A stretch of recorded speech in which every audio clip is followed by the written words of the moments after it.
Before we begin, let us all take a moment to pay homage to the perfect one, the most magnificent one, the fully awakened one, the undefeated one, he who is the teacher, the 10,000 world systems, he who is our guide, our master, and he who teaches us the path to our deliverance.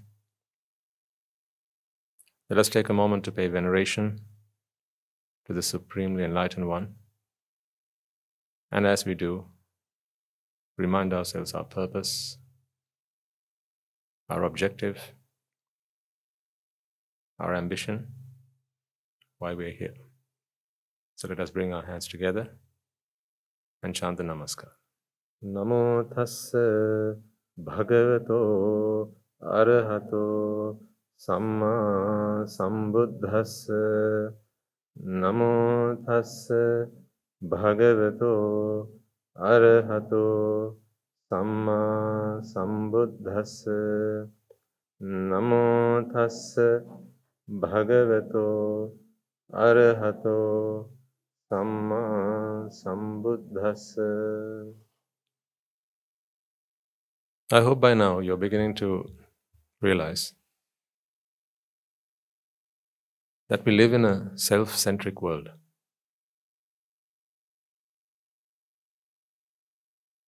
Everything that happens around you, things that people do, if ever you wanted to muster any support, to redeem yourself from this self-centeredness, there is none of that. Absolutely none. Because we live in a self-centric world. Everything you see around you is a product of an effort to sustain, preserve the self. Everything you see around you is there for a reason, and that reason is because that is what satisfies one. It'll be different for different people. One thing for one, but something else for the other. Which again is solid proof and evidence that this is a hallucination. Because if it was the self for everyone, then it should all be the same. But nonetheless, when you're out and about, when you're with friends, sometimes amongst family, if they don't know what this is all about, what you'll realize is pretty much everything that happens, I'd say virtually everything that happens is for one purpose and for one reason. That is to keep this drama going. This is a drama. You're on a stage, everyone else is there with you, and they're all acting. They're all acting out a script. A script that is based on, founded on, the self. So don't you be looking for any support from out there to help you on your journey. Don't you be looking for any support for that, because you're not going to find it. That's because it's not because people are bad. I'm not saying there's injustice in the world and we are fighting to change that. You can't help it when someone's gone crazy. They can't help it. A lunatic can't help their lunacy. It's not a choice that they have made. If you catch a cold, can you stop yourself from sneezing? Can you? No. It's too late then.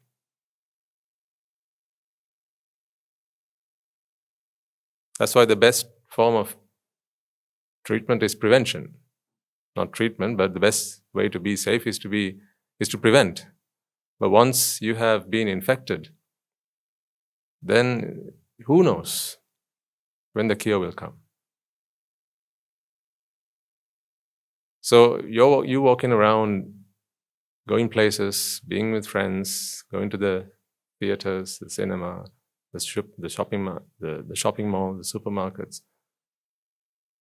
pretty much anywhere and everywhere, you're not going to get any support to free yourself, because no one knows the plight that they're all in. Do you remember the analogy of the prison that I gave you once?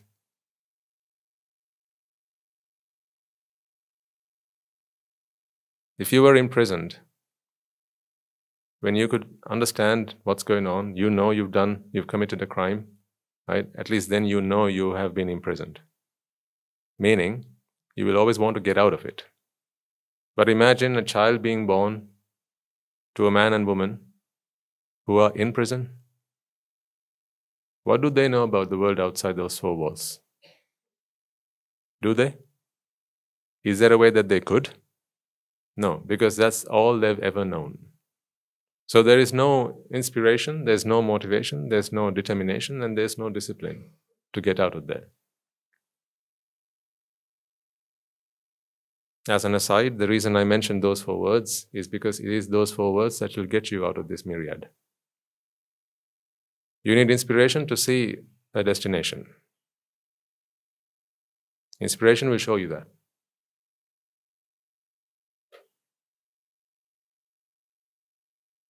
Motivation will get you up on your feet.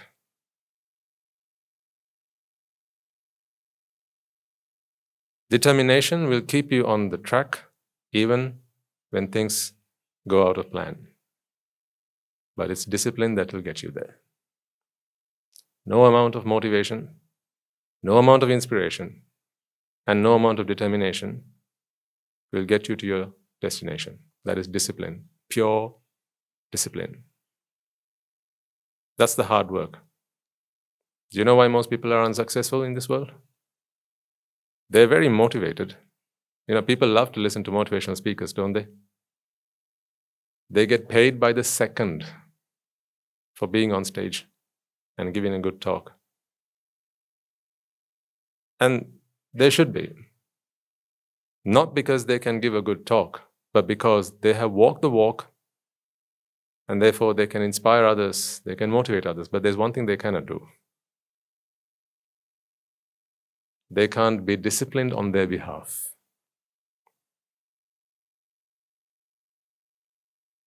So see how much of these things, these qualities, we have in our lives. It's very important. That's why it's not enough. I remember last Saturday, if you were at the monastery, Saturday morning, when we did the Sinhala sermon,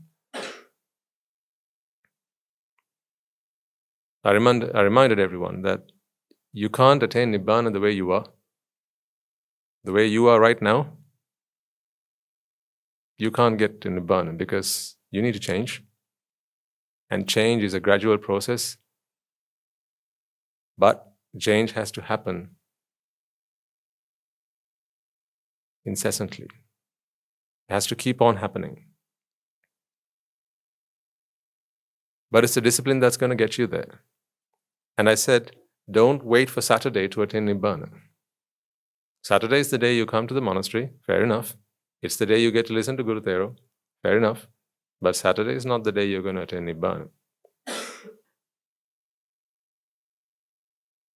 Saturday may be where you get the inspiration. That may be the day you get that inspiration, that spark. I see. All right, okay, I get it now. That's where I need to be going. That's where I need to set the bearings of my life. That's how I need to set the sail. That might be Saturday. I'm trying to explain to you why Saturday Nibbána people are a very long way away from Nibbána.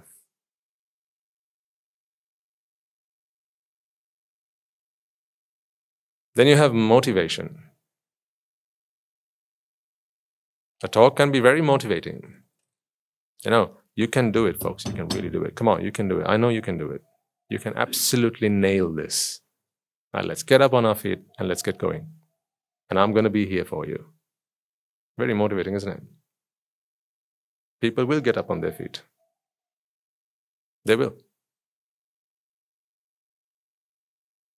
Because when they hear that they want to do it, doesn't mean they're going to do it. So on Saturday, you get that motivation.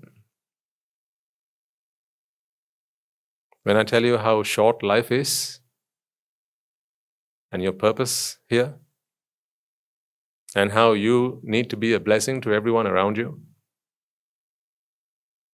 and that you need to change, and then when you change, everything else will change for you, and that life can be better for you. It doesn't have to always be like this. You don't always have to suffer. You don't have to be in the agony, in the pain, in the grief. You don't have to suffer all this. You can make that difference. You can make that change in your lives. You feel motivated. I want that. Yeah, I want a piece of that for myself. So you feel motivated. You get that on Saturday. So we can give you a motivational speech.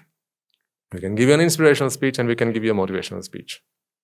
So now you have seen the destination, and you're on your feet. You want to go. Want to go is not the same as gonna go.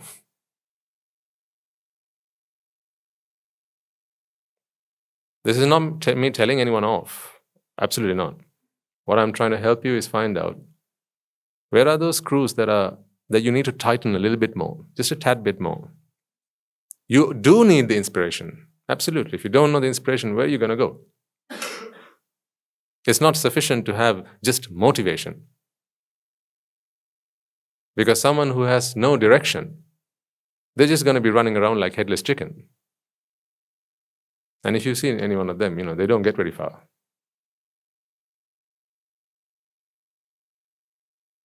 So you do need inspiration, you do need motivation. And then you also need something else, you need determination. Because as you start to make those first few steps, that rosy path, the first day you come here, the second day, the third day, that first week, maybe that first couple of months, push in it. Everything's so nice, so lovely. People treat you very nice, very, very well. And you get a front seat. But that doesn't happen every day.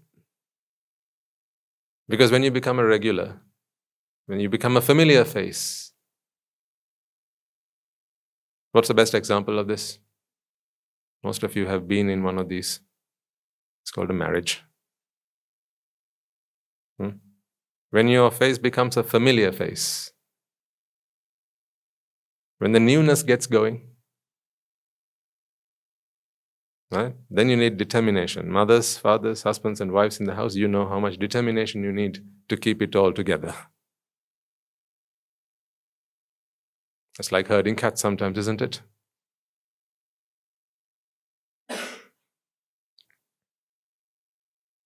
So you do need determination. And if you are sufficiently inspired and sufficiently motivated, determination will come to you in sparks. But it really is it's a virtue. It's a virtue. And I'll tell you how determination develops. Never be the person who shies away when the times are tough. If you are that kind of person, you will never get to your destination. You started going, you know where you want to go, you are up on your feet and you started going, and then things get rough. You hit a rough patch. It seemed like you were going on level ground, but all of a sudden it's like you're on an elevation. And it feels like you need to put in, you need to have to put in more energy to keep going. Same time, less distance covered. Feels like you're not going nowhere. Feels like it's the same energy, but I'm feeling exhausted. Those are the times where you need determination. In fact, it's those times that help you develop your determination. So if you shy away in these moments, you will never get to your destination.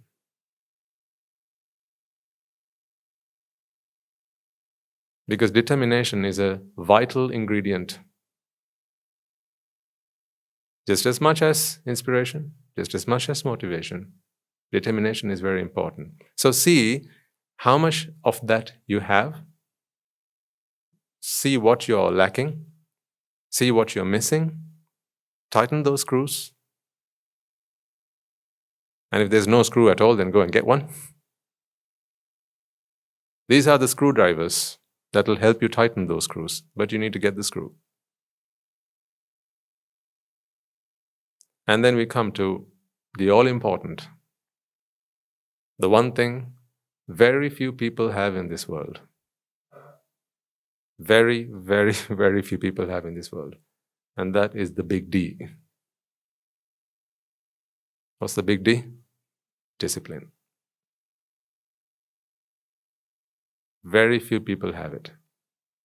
And then they blame on the lecturers. They blame the lecturers. They blame the doctors. They blame the lawyers. They blame the teachers. They blame they blame the teaching. And they say, see, it doesn't work. The teachers are not right. They don't understand the problems that I have. They don't know what it feels like to be me. They should try getting themselves into my shoes once in a while, then they'll understand all the problems that I have. What are you hearing when they say that? I'll tell you what I hear.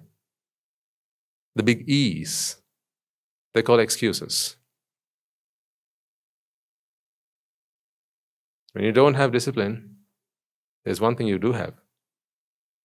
Excuses.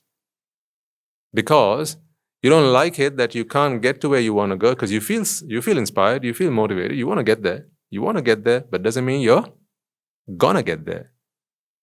Discipline's missing. Now you want to get there, but you can't get there, so you need a good story, don't you? Everyone wants a good story. I mean, what's a man without a good story? You meet a guy on the street, you ask him, hey, who are you? So and so. What's your life like? Don't have one.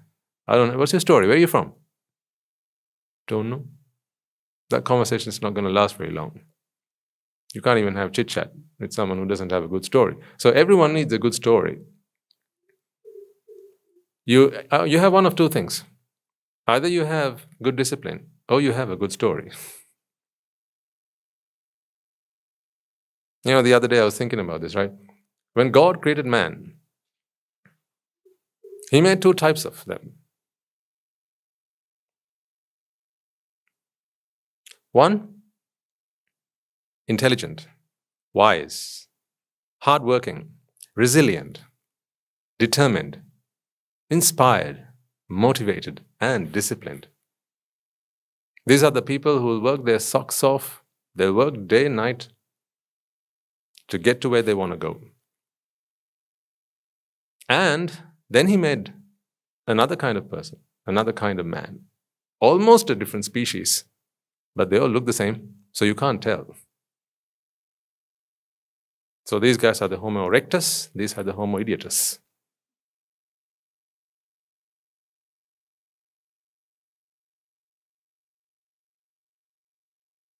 They complain. They say the teaching's wrong. They say the teachers are wrong. They say it's not possible.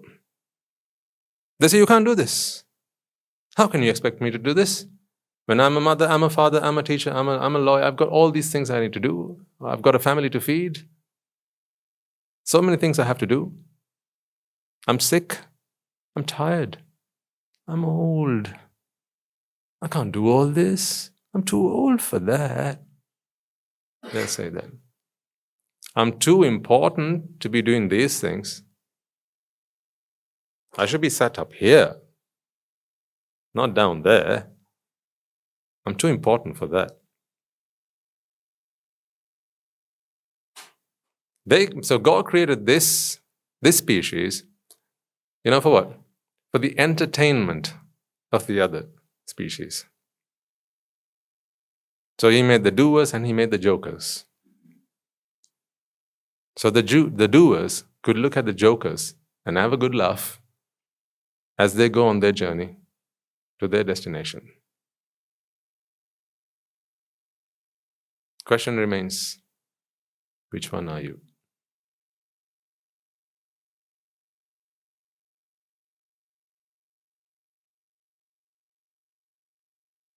Take a moment, each and every one of you, to ask yourselves, which one are you?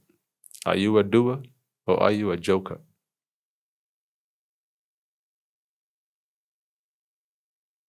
This is what people lack, discipline.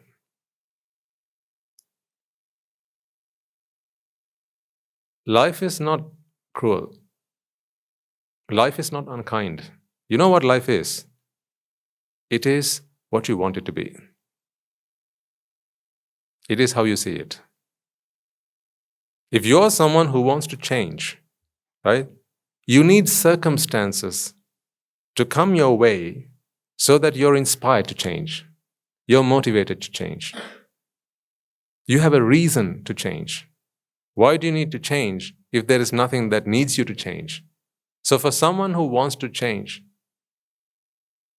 all the obstacles that life throws at you, all the challenges that life brings in front of you, these are all blessings.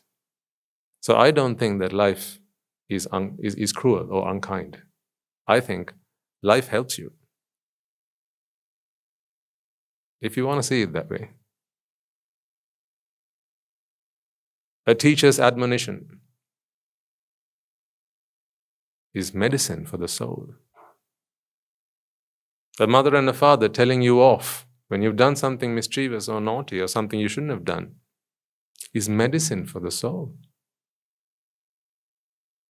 I can't use the word chicken soup. It's taken.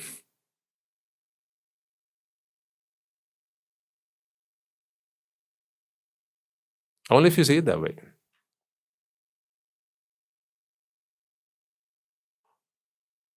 But if you're someone who doesn't want to change,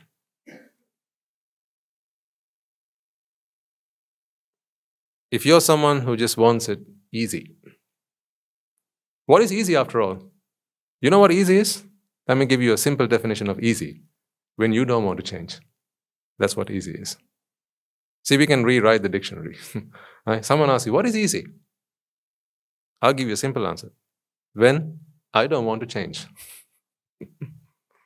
Yes or no? That's what easy is. So what is tough? What's hard? When you want to change.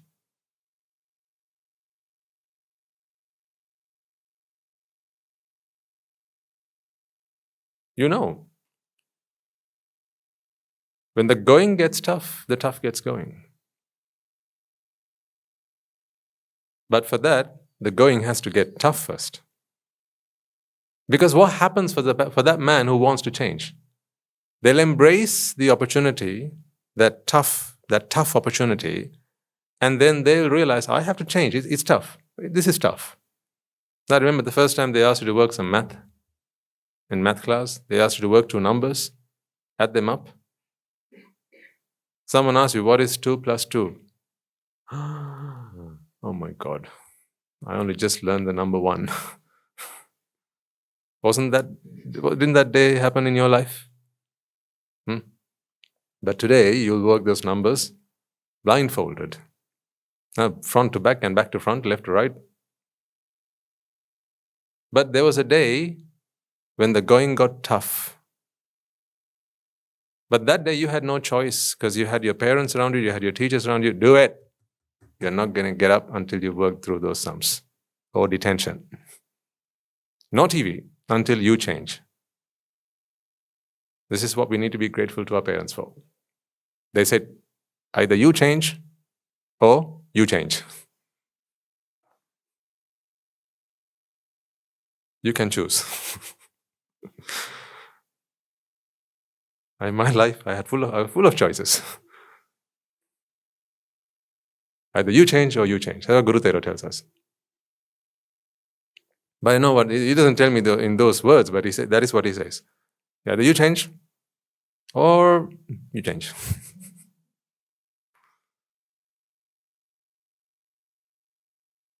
When that alarm goes off in the morning, whatever time you set yours, right? You know why they have that snooze button? For people who don't want to change. Take a typical Joe's alarm clock, right?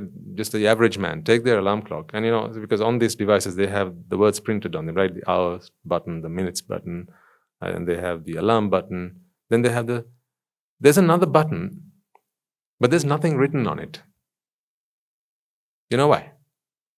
When they brought it from the shop, it had it printed on there, but it was pressed far too many times than any of the other buttons.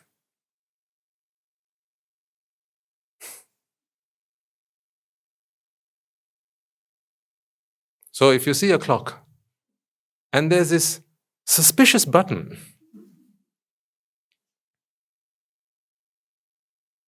every other button has a label. This one doesn't. That will tell you a lot about the person who owns it. He's someone who doesn't want to change. So he'll tell you, it's tough waking up at 4 o'clock in the morning, but I have to set it to 4 because that's what I have to do. But thank God for the snooze button.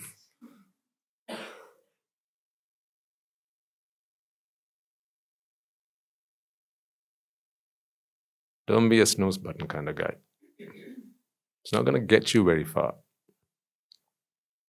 It'll get you wherever you want to get to, but 15 minutes late.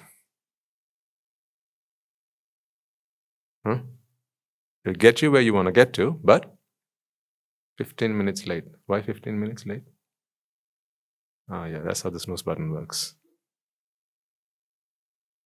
But remember, time and tide wait for no man. Neither of them were invented for a world with a snooze button.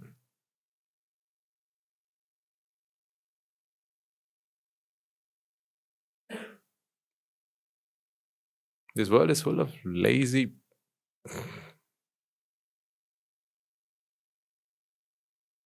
because people don't have the discipline and people don't have the determination. That's when it's tough. Embrace tough times. As you live life, folks, embrace these tough times. These are blessings. These are the opportunities. These are the moments that will help change you, mold you into someone bigger, better, and shinier. Let them come to you. What's a life if all you've done is lived and nothing else? What are you going to talk about? Talk about your children. This is not to the anagarikas and anagarikas, okay? To your children. Not talking about children there. But to the parents, or to-be parents, right? What are you going to tell your children one day? I was born, then I studied, then I met your mother, then I got married, then I got myself a job, then we had a house, we had you,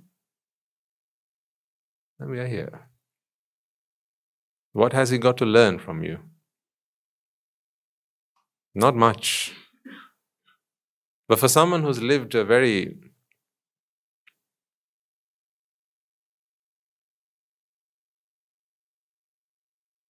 life full of obstacles, a life full of challenges, a life full of reasons to change, you got a damn good story to tell.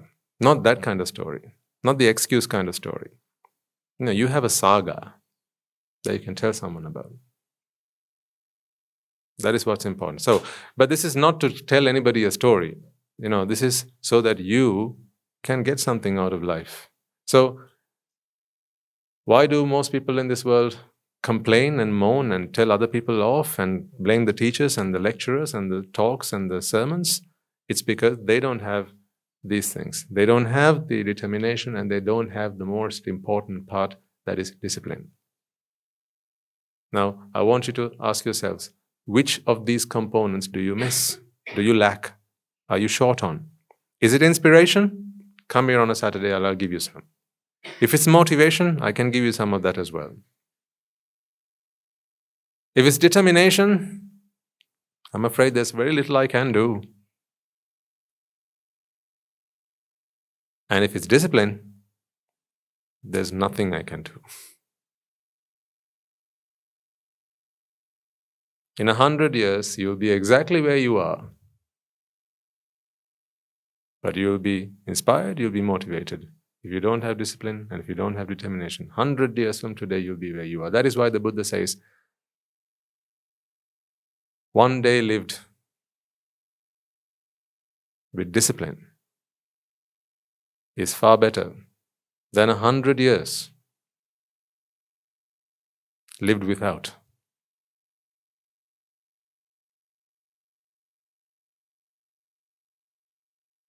So do not look for stuff to help you change the outside world. You're not going to find it. Because out there, it is their business to find out your wants and needs. If any of you have ever been in business, right, that is what you do with your customers.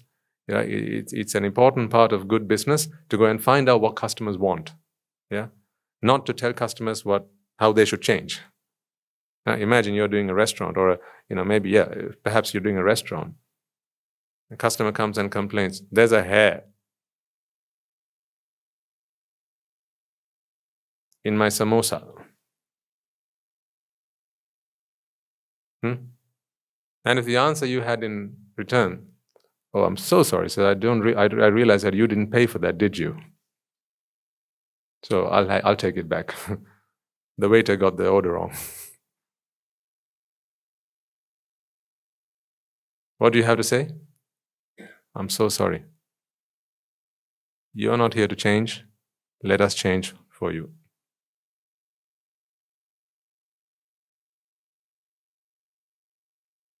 So it's good business to find out what your customers want and change yourselves to what they need. But in this place, we're not like that.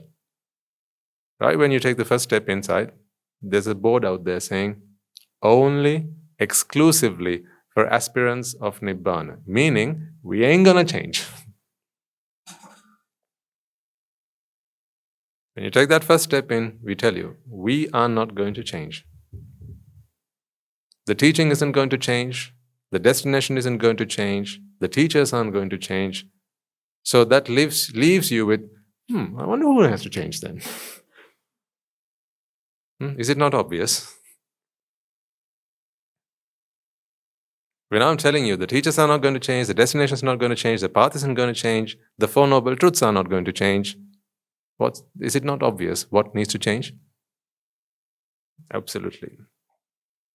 And only those who are brave enough and are daring enough and prepared and willing, courageous to change need walk in through those gates. Others really don't have a place here. They will not enjoy their time here. That much I can tell you. They will not enjoy their time here. The fact that you are still here after so many years, the fact that you're still here after so many of Guru Thero's sermons, and you know what they're like, means you're the right caliber of people that we want here. Now, there are people who join us online and they've been on these sermons for a long time. They don't have the privilege and the luxury of coming here, but they join us online. They don't even have what you have. They don't get to see the Swami Nahanse face to face. They don't get an opportunity to ask a question or even give an answer when asked a question. So, they may be at home giving all sorts of answers, but there's no one there to check whether the answers are right or wrong. They don't have the group discussions, unlike you do. But they're still there. They're still hanging in there. Because they realize they have to change and they're willing to. Now, this is the stuff that I want to make myself out of. This is the stuff that I want me to be. An agent of change. I want to be an advocate of change. I want to be an ambassador of change. And I want you all to be like that as well. Be an agent of change. Embrace change like it's going out of fashion. Embrace change like it's going out of business. Embrace change like if you didn't do it today, you're never going to be able to do it again. And once you have that attitude, folks, no matter what comes in your way, every obstacle that comes in your way, every stone that's on the path to your destination, you will see as an opportunity. You will welcome it into your life. And you go, wow, today I've got another stone to climb over. Another rock. Another mountain. So that I can make myself stronger. Difference in attitude. These are for people who want to change. See, never do I explain to you how anger comes into your mind and then you need to sort the other guy out, right? Have you ever heard me say that? No, if I ever did, then walk out of the room as soon as you possibly can. If I ever did, change the other guy, tell them off. Walk out.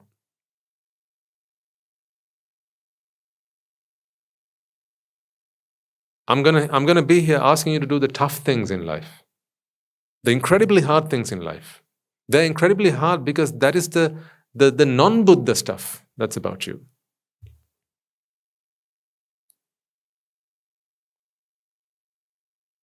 Remember the stone? The stone carver? With his chisel and his hammer, he carves a statue. Guy comes and asks, what? What are you doing, sir? He says, I'm carving a statue. Of whom? My teacher, the Buddha. So what are you doing with that stone, with the hammer and the chisel? I'm carving out everything that's not the Buddha. That's incredibly powerful. Meaning there's a Buddha inside all of you. Isn't that great news? You don't have to invent a Buddha, you just have to discover him. Isn't that just fantastic news? Doesn't that bring happy tears to your eyes, folks? Come on. Huh? There's a Buddha inside all of you. All you have to do is discover the Buddha, not invent the Buddha. If you had to invent the Buddha, then you'd have to go and find out what Buddhas are made of. See? You'd have to go and find the ingredients that make a Buddha. But now you don't have to. Because the Buddha is already made, ready-made. You are a ready-made Buddha.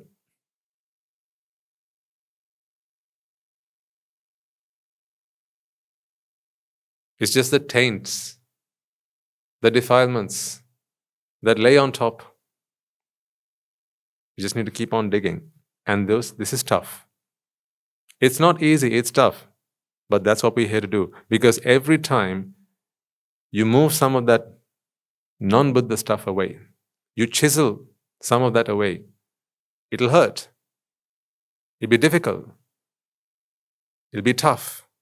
But when that tough gets going, realize that the going will get tough. Sorry, when the going gets tough, the tough will get going.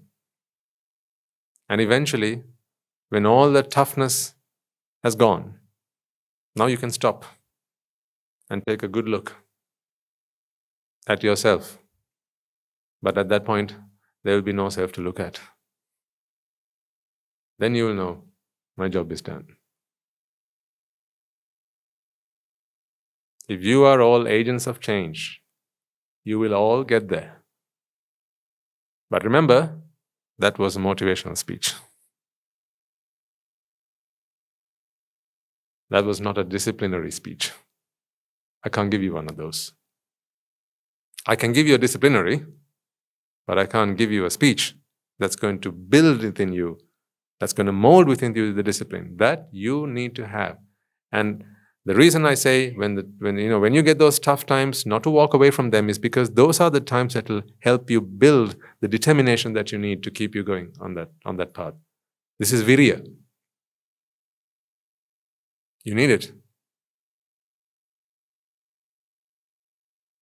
Is one of the 5 forces that will get you to Nibbána. It's one of the 5 faculties that will get you to Nibbána. It appears everywhere in the Buddha's teaching. In the Noble Eightfold Path, it appears as right effort. It's not easy, is it? When there is something you want, to not go after that and to sit back and reflect on it. Something mouth-watering laid on a plate right in front of you. The easy thing to do is to go for it. The tough thing to do is what? Look away and walk away? No. Look at it and contemplate. That's tough. Look at it and contemplate. Not look away and walk away. That's also, come on. That's for losers. Oh, don't show me that cake.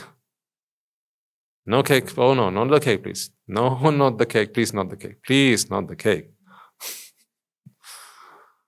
Careful, you'll be born in a world where there's no cake. No, you see, the thing with no cake, no cake, no cake, no cake is you're always thinking about cake.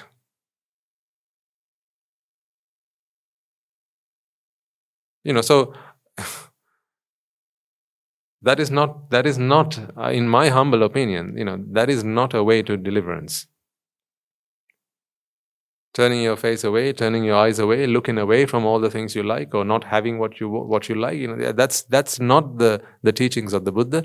What you need to do is look at it right in the face, stare at it, but contemplate. Because at the beginning, contemplation is going to be tough. Like when you first got on that bicycle, it was tough. But you didn't give up. Today you can ride without holding the handles. You got there because every time it got tough, you got tougher. One or the other has to win. The tougher one wins. So when tough times come into your life, it's just tough because you aren't tough enough. So toughen up. Toughen up. Not 7-up. Toughen up. Even in the face of a 7-up.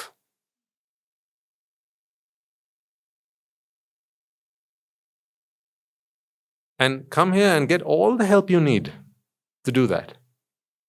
Bring those problems that you have and speak to your teachers when you're here. When you have those discussions, when you have those small group meetings, bring them here and ask them, Swaminatha, how do I overcome this? When I see that there, it's just so difficult. I can do one of 2 things. I can either go for it or go away from it. But I realize that that's not the answer now. I need to be able to look at it in the eye and go, no, I'm going to toughen up.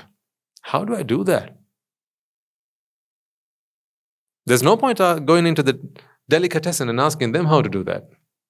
Because they have done every bit of research to tempt you. That's why they call it temptations. They've done every bit of research to tempt you, to lure you, and to seduce you, to fall prey for it. In my words, I call it exploitation. But that's not a strike against them. It's in fact a strike against you. Why do you allow someone to exploit you? Exploitation is a choice. Would you believe it? Do you know that no one can make you angry without your permission? Do you know that? No one can make you sad without your permission?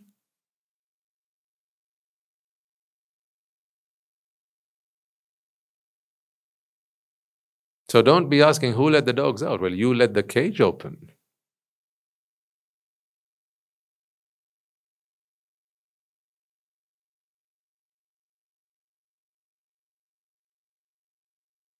So don't be Saturday Nibbána kind of people. I know you're not. Just reminding, it's a friendly reminder. Because that's not the day where you practice your discipline and your determination. Here, I'll give you inspiration. You get motivation, right? But those other two things, determination and discipline, that you're not going to get from here. You will learn the method, you will learn the philosophy, you will learn the techniques, but the application of those techniques is discipline. Keeping on at it. When everyone around you says, nah, enough, let's just go for it, or let's just walk away. When your friends say, when you're in the midst of your peers, peer pressure, been there? When your peers go, yeah, let's do it, come on man, let's do it, come on, let's do it. I'm here for you.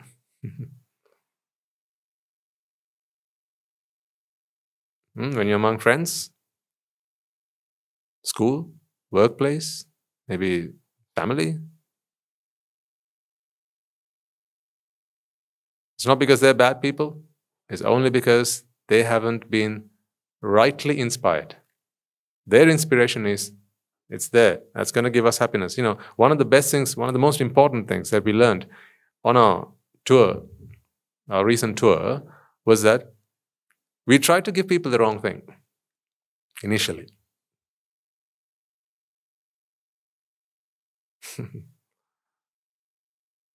We got a bunch of people into a room and we told them, we're going to make you happy. And they said, but we are. We're already happy. We realized we were wrong. Because we are always changing. They don't want to change. So now we have to change. You get a bunch of people into a room, you've just asked them to come from their hotel rooms. You've just asked them to come, right, from their trip to Dubai. You've just asked them to come from the Delhi, not Delhi, from the Delhi. You've just asked them to come from the park. You've just asked them to come from watching the footy, right? And they've now all come together in one room. Their happiness is out there. They feel like they're being punished right now because they have had to commit time from their weekend to be here. You know the things that we have to do to get people to come on a weekend? I don't mean you. No, typically, to get people to come on their weekend is just so tough because, the reason is they'll say, is it worth it that I have to sacrifice my Saturday? Meaning, Saturday is the day that I am happy. So for you to ask me to come to you, sacrificing my happiness, is that a reasonable ask? So you get them into a room and then you say, right, we're going to make you happy. And they're like, what? We were happy right where we were. You ask us to come here to make us happy? One of the key lessons we learned on our trip. Don't try and give people something they already have. We should have taken a business lesson before going out there. Because we tried to sell slippers to people wearing shoes.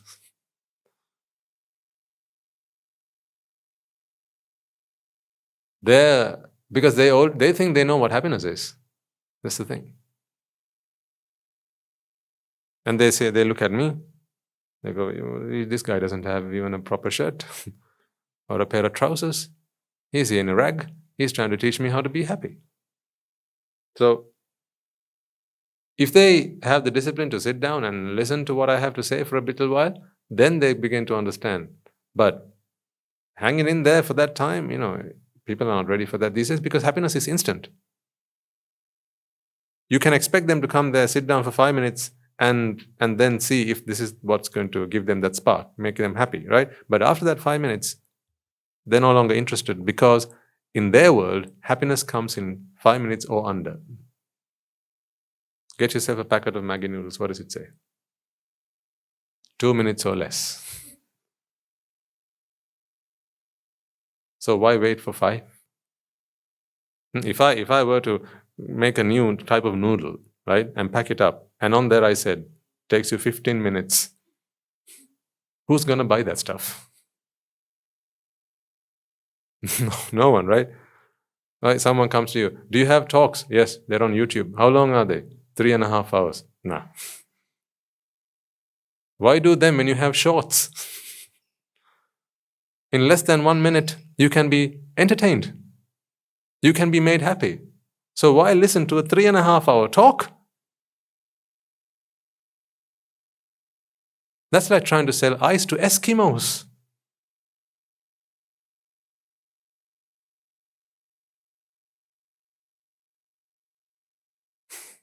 That's what I'm saying. Don't just, for even in your, don't think there's even a snowball's chance in hell that you can expect people out there to help you on this journey. This is very rare. We've never done this before, right? This is a frontier. We've never stepped in this direction before. This is the new frontier. This is what Star Trek should have been about. The journey to Nibbána. The final frontier. But people out there don't know this. So you can't expect them to help you in this space. What they will do, though, is constantly tug at you in the opposite direction. So after a while, to them you'll seem alien if you're not careful. You'll seem alien to them. That's how we're very careful with our Anagarika Mahatmyas. Right? We try and do as little as possible to get them to appear to the outside world as a different kind of species. But they're very different.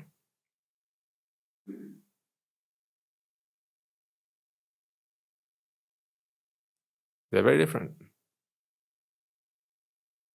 You can't find 1,000 women out there who are any match to one of our Anagarikas. They're very different. But if they went out there, like me,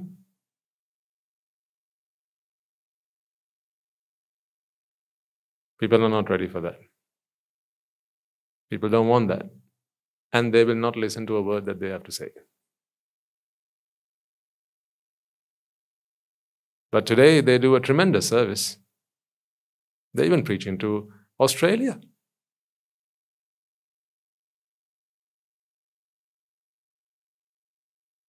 They're preaching to almost 10 countries in the world today through our Siyamaga International program. And some parents, as cunning as they are, the sermons are for the kids. You know what they do? They come and sit next to them.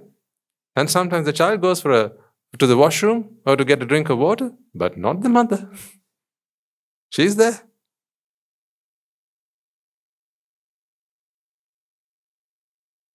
Sometimes there's no child, just the mother.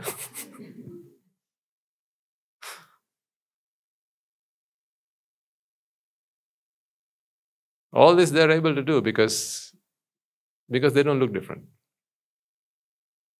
Change that, and they will not be able to render the service. It's valuable service that they do. So don't be expecting anything from the outside to help you on this path, right? But that doesn't mean you can be Saturday Nibbána type of people. I asked to bring these flowers, this arrangement of flowers, because I saw this, and I'll tell you the thought that came to my mind. But before that, I'm going to give you a moment to reflect on it.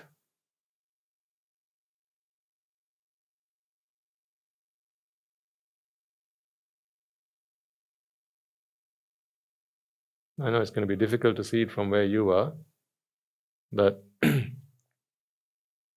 hopefully you can see there's one flower here, a special kind of flower. Don't ask me what you call them. is one of these. Id, thank you. And the other ones? Thank you. Right, so that's different. That's there. And there's all these.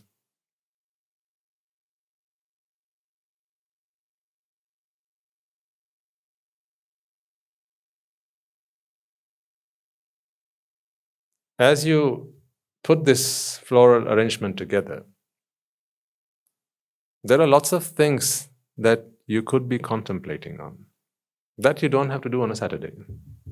You don't have to wait for Saturday to do that, is what I'm saying. Not this. The contemplation. This is just one thing that you have to do as you live life. But that contemplation, the way you look at it, the way you reflect on that, and the lesson that you can take from it, if you do it just once at least, that's one step closer to your journey. But it's easier not to do. How so? What's easy to do is easy not to do. So it's so easy not to do. It's so easy to look and go, oh, so beautiful. Look at that. Very nice. That is also a possibility. But you are now different. You can't stop there.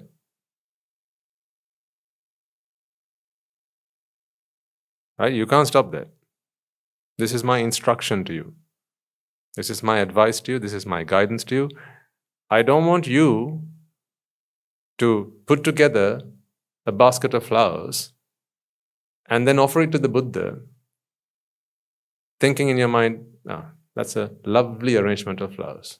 I'm sure he'll like it. He might like the flowers, but he's not going to like you.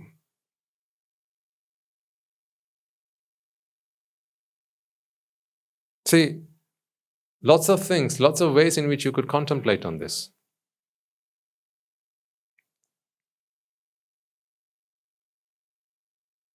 Take a moment to think about what comes to your mind.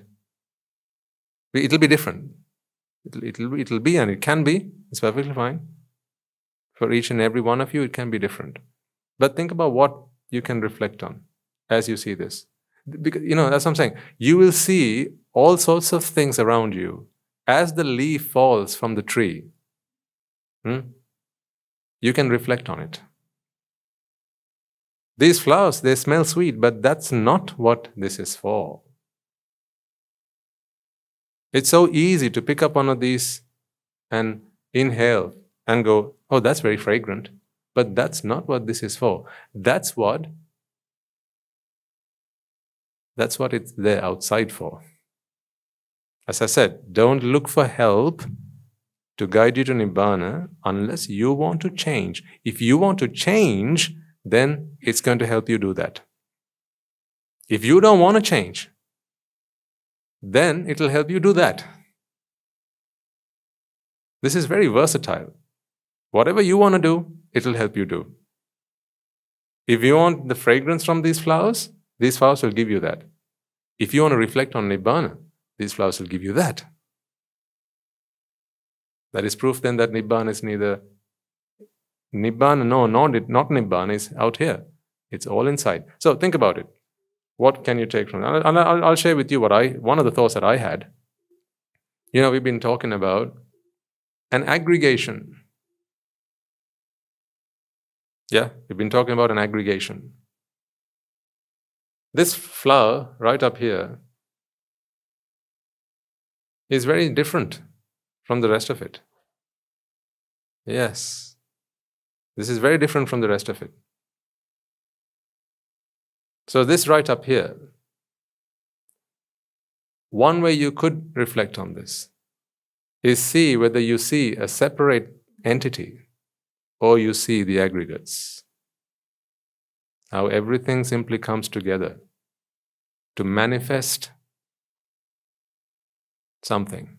Or do you always see a fixed entity, one thing? That's one of the ways in which you could reflect on this. So I saw this and a smile came to my face. Thank you, I said. See, when you reflect on it in those terms, that's one step forward. It doesn't happen on a Saturday.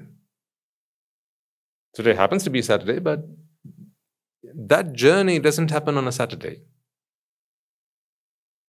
There are lots of other ways you could reflect on that, and perhaps you will have some of those ways, right?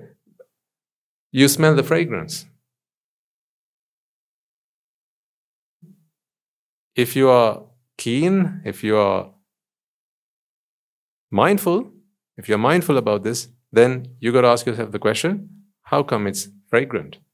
How does it smell nice? So the flowers keep reminding you, you've got something that is non-Buddha with you. It's a reminder. See, this is a kalyana mitta, a good friend, reminding you, there's still a way to go. You're still further from it. Keep going. Keep going. See, constantly reminding you, keep going. I like the people who come and tell you off. Because what do they tell you? Keep going. If they can upset you, if they can annoy you, they can annoy you, what are they telling you?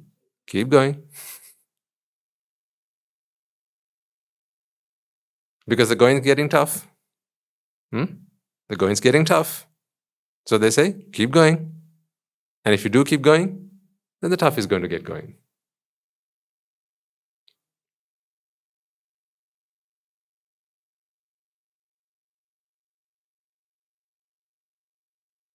So this is a karmasthana. So, did you think that karmasthana only came in words? Etam santang etam panita. This is a karmasthana. And so is everything else here. You can go stand in front of a mirror, look at yourself in it and go, wow, there's so much to learn.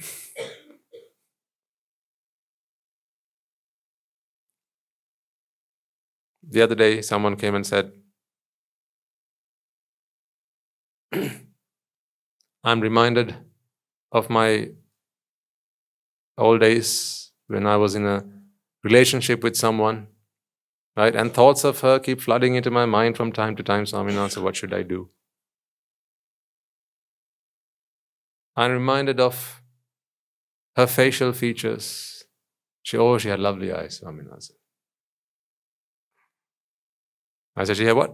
Lovely eyes, Swaminathan. What else did she have? She had lovely lips, Swaminathan. We're very open at the monastery, we talk all sorts. But that's what it should be. If they have to keep all their secrets hidden from their teachers, then how on earth are they going to be able to free themselves? So, if you have the liberty to come and say the things that you say, imagine what they can say once they, really come here and make this their home. And they become full-time practitioners. So that's where all the revelations happen, all the confessions happen. And, they clean themselves entirely by throwing it all out. So, lovely eyes, Swaminathan. I said, did you take a moment to think why she had eyes? Did you take a moment to think about why she has eyes? What do you mean, he asked. So I said, what are eyes for? Eyes are there so you can get places and not bump into things. Eyes are there so before you put your hand into something, you can check whether it's safe or not. Before you walk somewhere, you can check whether it's safe or not. Yeah? Before you do something, you can check whether it's safe or not. These are simply your, receptors, right? To warn you of imminent danger. That's what the eyes are for. So what does that tell you about someone who has eyes? They're in constant danger. So someone who has eyes is someone who's in constant danger. What else? These are things that you placed an order for. In fact, it wasn't these you placed the order for. You placed the order for what comes through these, but this is what you got. You didn't ask for eyes, you asked for sight. They gave you eyes. It's a poor deal, really. A terrible deal. This is fraud, if you ask me. You asked for sight, they gave you eyes. Now who has to maintain them? Who has to keep them safe? Who has to keep blinking? Who has to put the eye drops? Who has to wear the spectacles? Who has to go to the doctor? All of that, this person has to do. Right? And the fact that you have the eyes means these are simply receptors that are planted there to keep this person safe. So what does that tell you about the person? Always in danger. Always in danger. Now tell me, Putta, what do you feel about her?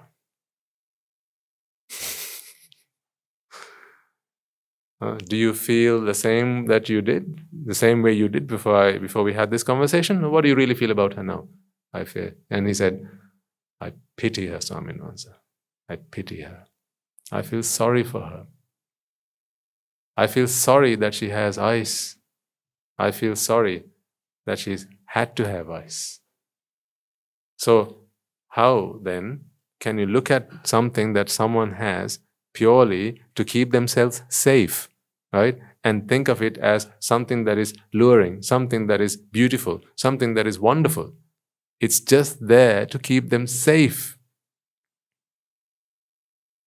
How can you look at that and go, that's wonderful, that's amazing, that's beautiful, that's pretty? They're there because without them, you'd be in a terrible state. Now think the same about the ears. These are your shields to keep you safe in a war zone. That's what these things are. The world here is a war zone. The sensual world is a war zone. You don't know what you're going to bump into next. You don't know what's going to drop on your head. You don't know where you're going to fall, what you're going to bang into. These faculties are simply there to keep you safe. Meaning you're always in danger. So how can you look at someone who's always in danger? That's like walking up to a patient, a fatal patient, maybe in a cancer hospital, and saying, I'd like to marry you. They need your help. They need your support. They need your empathy.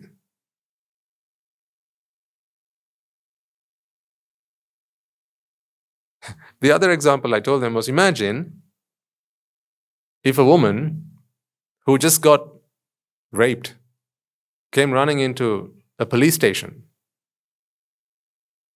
to file a complaint, looking for help.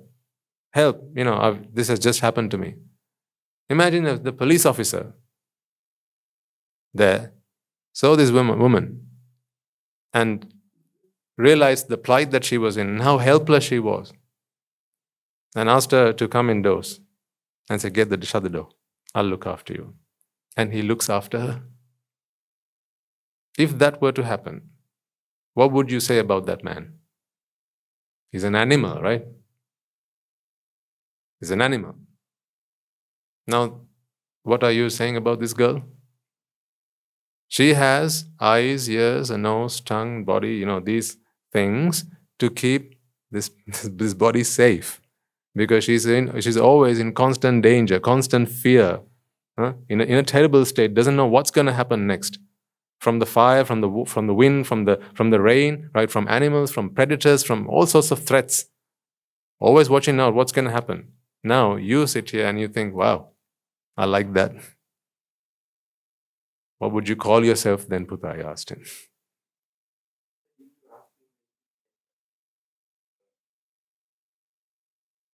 That was the next question. That was the next question. So if that's how you feel about her, what do you feel about you now, yourself? What do you feel about yourself? Now that is why you need to be here and ask me a different question. You need help. So how can you look somewhere, look at someone, and look at her hand. Think about it, folks. Look at someone's hand and go, wow, nice fingers. I love those fingernails. Oh, those French tips are just so gorgeous. Just think for a second why they have nails. Yeah. Is to scratch yourself with when you have an itch. Wherever. That's what they are for. Is so you can claw at something, grab something. That's what they are for. When you have a rash, so you can scratch yourself a little bit for some relief. That's what they're for. You look at that and you go, oh, I love those fingernails. I mean, just come to your senses. When you go cuckoo, come to your senses. Right? And think about why this person has these things in the first place. You look at someone's hair and go, oh, gorgeous hair. I love that hair, jet black hair. Gorgeous hair, shiny hair. Think about why she has hair in the first place. Is to keep this safe. That's what it's there for, because the sun's too hot. This is just a cap. That's what it's there for. When you touch the skin and say, oh, that's so smooth. She's got smooth skin. Think about what it's there for. It's a bandage that keeps a wound safe from the flies. Is this not a bandage? And once in a while, it starts oozing as well. If you're out in the sun a little while, it starts oozing. So when you think of it as a bandage to cover a wound, this is a wound dressing. Right? How then can you look at it and go, Pancha Kalyani?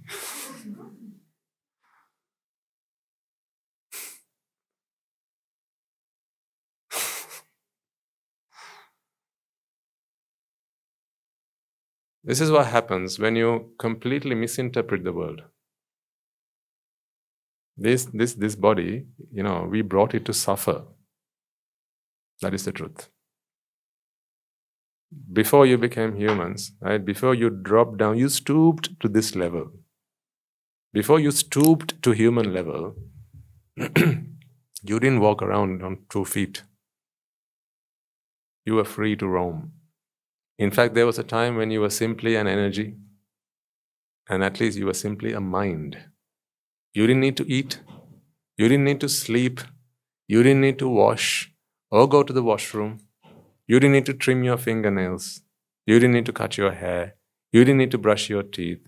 You didn't need to cook. You didn't need to do any of these things. You didn't even need to wear a mask. But look at what people have. What has happened to people now. No. So when you see someone, right, who has to walk on 2 legs, do you think it's intelligent to look at those legs and go, wow, nice legs? Just think about why they have to, what has happened to them.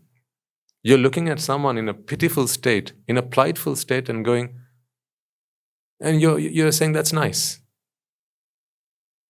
That's not what you need to be doing. First, you have pity on that person, and then next, you have pity on yourself. I'm the same.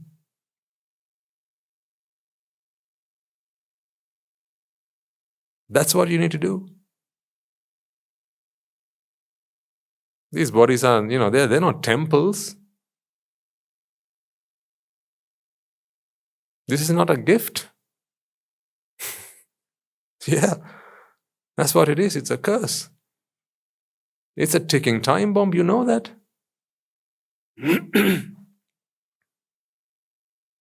But then, but think about it. When people don't understand the world as it really is, then they go in front of a mirror. Excuse me. Walk in front of a mirror, right? And the mascara goes on, the lipstick goes on, the eyeliners go on, the lip liners go on, right? The foundations go on. And, this becomes like a torana.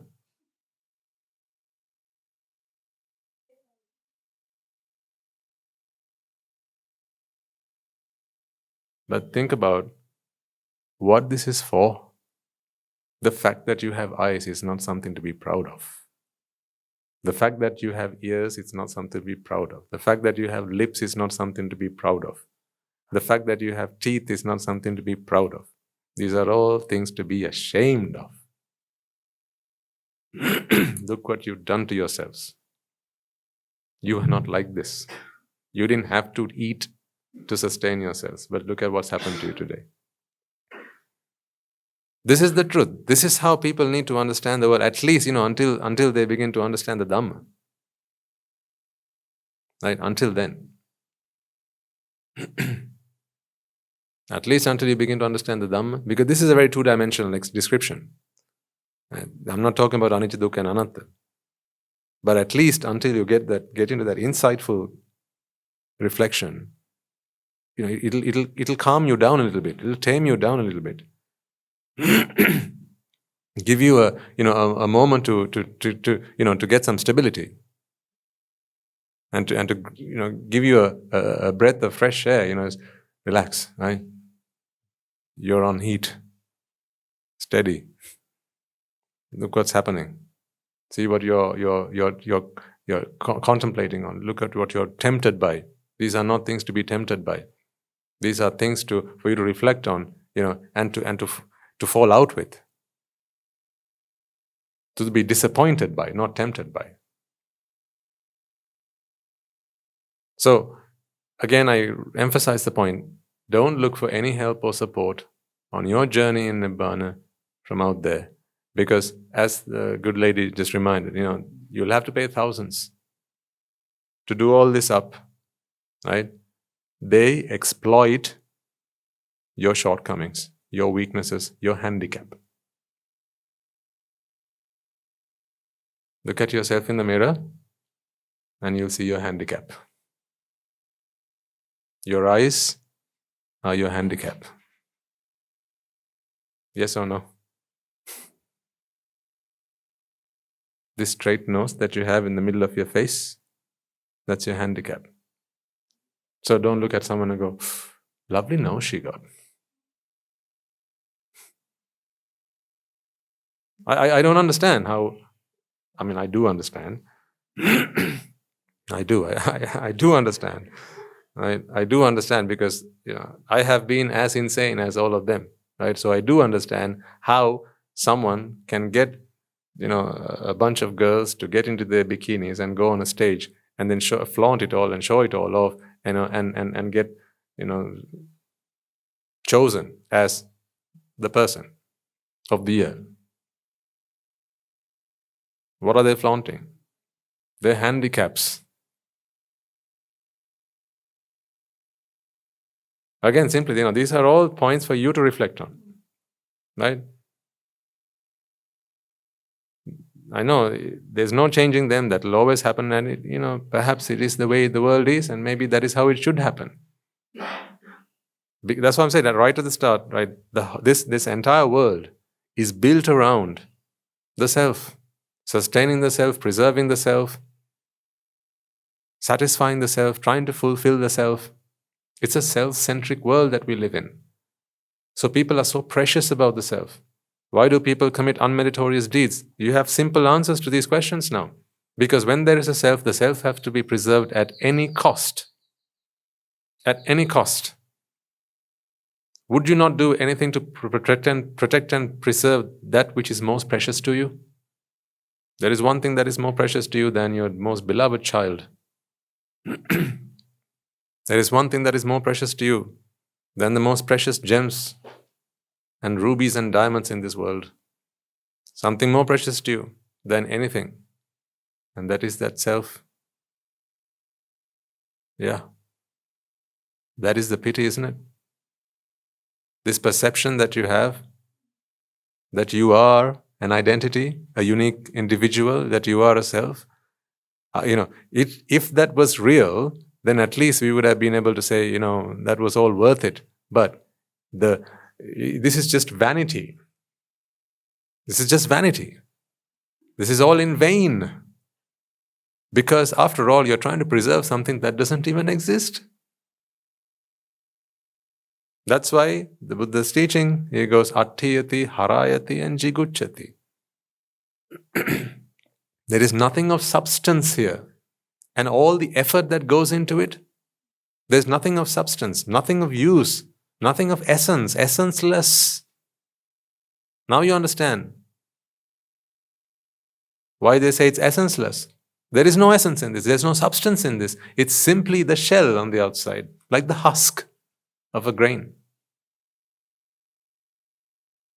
No substance, no seed, there's no seed inside.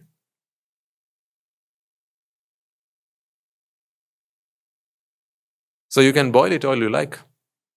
You can try and cook it. In the end, it was just the husk. There's no grain in there. So you're not going to be able to eat anything. In the same way, right? Whatever effort you put into sustaining this perception of a self, whatever energy you put into that, all the unmeritorious deeds which are far easier to commit than the meritorious deeds, right? All those things that are done are essenceless, useless, meaningless, futile. They're not going to make you happier. They're not going to get you anywhere. They're not going to be any rewarding. Nothing. Because after all, you're simply trying to keep happy a perception of self, not a real self. But people out there, they don't know that. Absolutely. All those minds out there, imagine, it's like, it's an asylum out there, a mental asylum. This is not me offending people. I'm just saying this is what it is. It is what it is.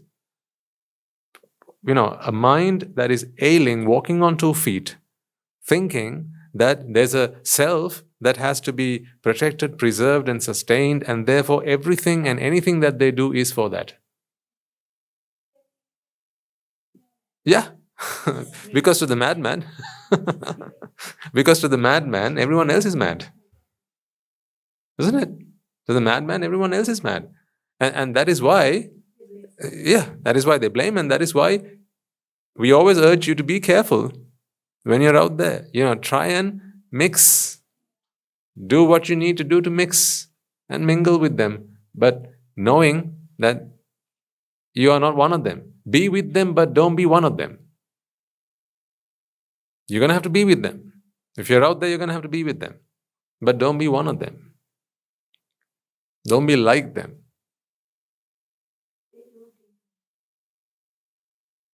What can we do? They don't know, because they don't have the merits to listen to this, to realize what's going on with them. And this is, now you need to understand. Now I think you'll begin to understand why, when someone comes to pick a bone with you, fight with you, shout at you, you no longer, it is not right that you feel anger and resentment towards them. Is it? Is it right that you feel that way? Anger and resentment towards them? No. See, when you start to see people's weaknesses, because they're not people's weaknesses, they're mental weaknesses. Minds are weak. Right? When you start to see minds weak, you feel that no longer can you be angry towards them, right? Or have hatred towards them, or retaliate. You begin to understand the only treatment I have towards them is mettá, karuná, mudithá, and upékkha. See, the 4 Brahmika boards are it becomes your mode of action once the Dhamma settles into your mind. Absolutely, yeah.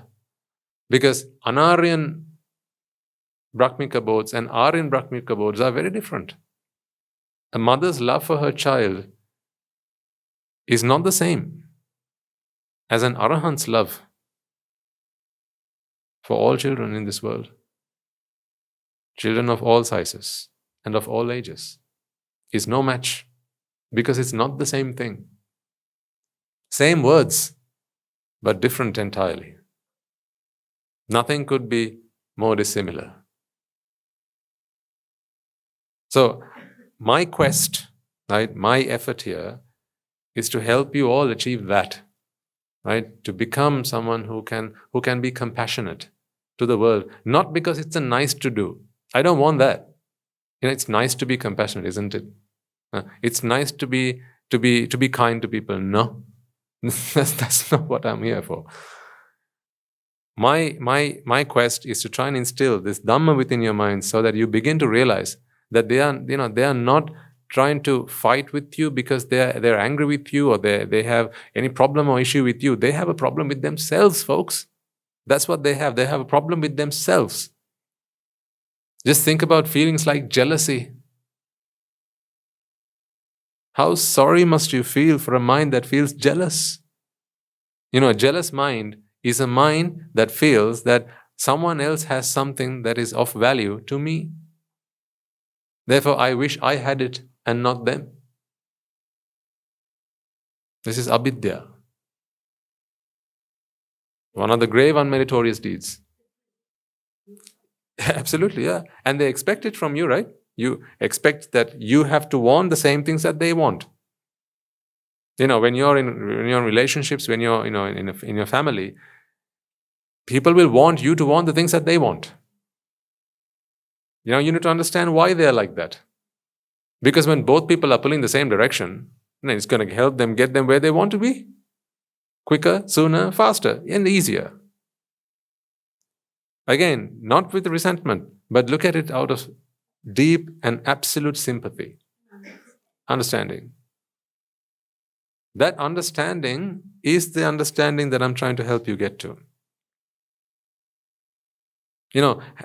Become a fountain of compassion and loving kindness, but with proper understanding. Do it insightfully. So it is not a case of, getting them, sit them on your lap and patting their head and going, oh, nice child, good one, nice Buddha. That is not what this is about. Because doing that is of no help. When people live in this labyrinth that they have created for themselves, right? And they're lost in it. It's a maya. They're lost in it. They don't know where right side is, where the left side is, where up or down is. They're just completely lost and absorbed in it, right? The only thing you can do is to help them somehow come out of it. That is the only thing that is worth doing. Everything else is simply attayati, harayati, and jigucchati. But they don't get it immediately. It's going to take them a time, and your patience will help them with that. So don't expect that people will come to the same understanding that you're in just like that. Your merits have helped you come this far in this short period of time. But perhaps for them, it's going to take a lot longer. And then in that time, they'll expect you to be like them. They'll want you to talk to them like they talk to you. They'll want you to want to go to the restaurant. They'll not just want you to go to the restaurant. They'll want you to want to go to the restaurant. Won't they? They'll want you to want to go with them. So it's not enough just for you to go with them. I want you to want what I want. So they don't just want, they want you to want.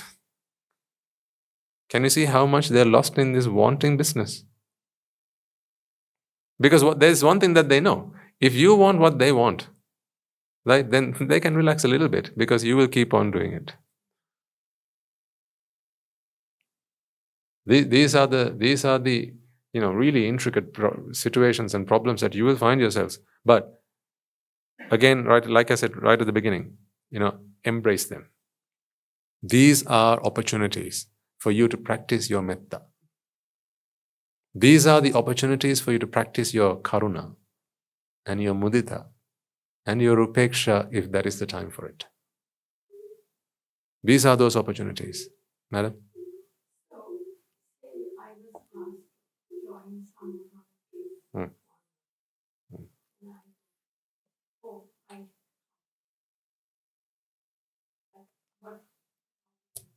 Oh.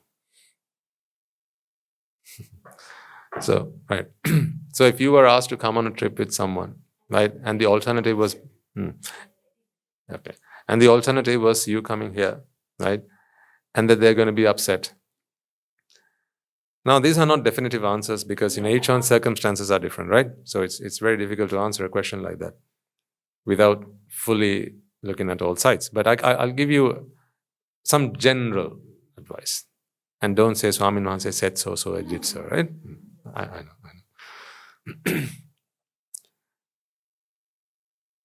know. When the Buddha passed away, it is said that the earth rumbled.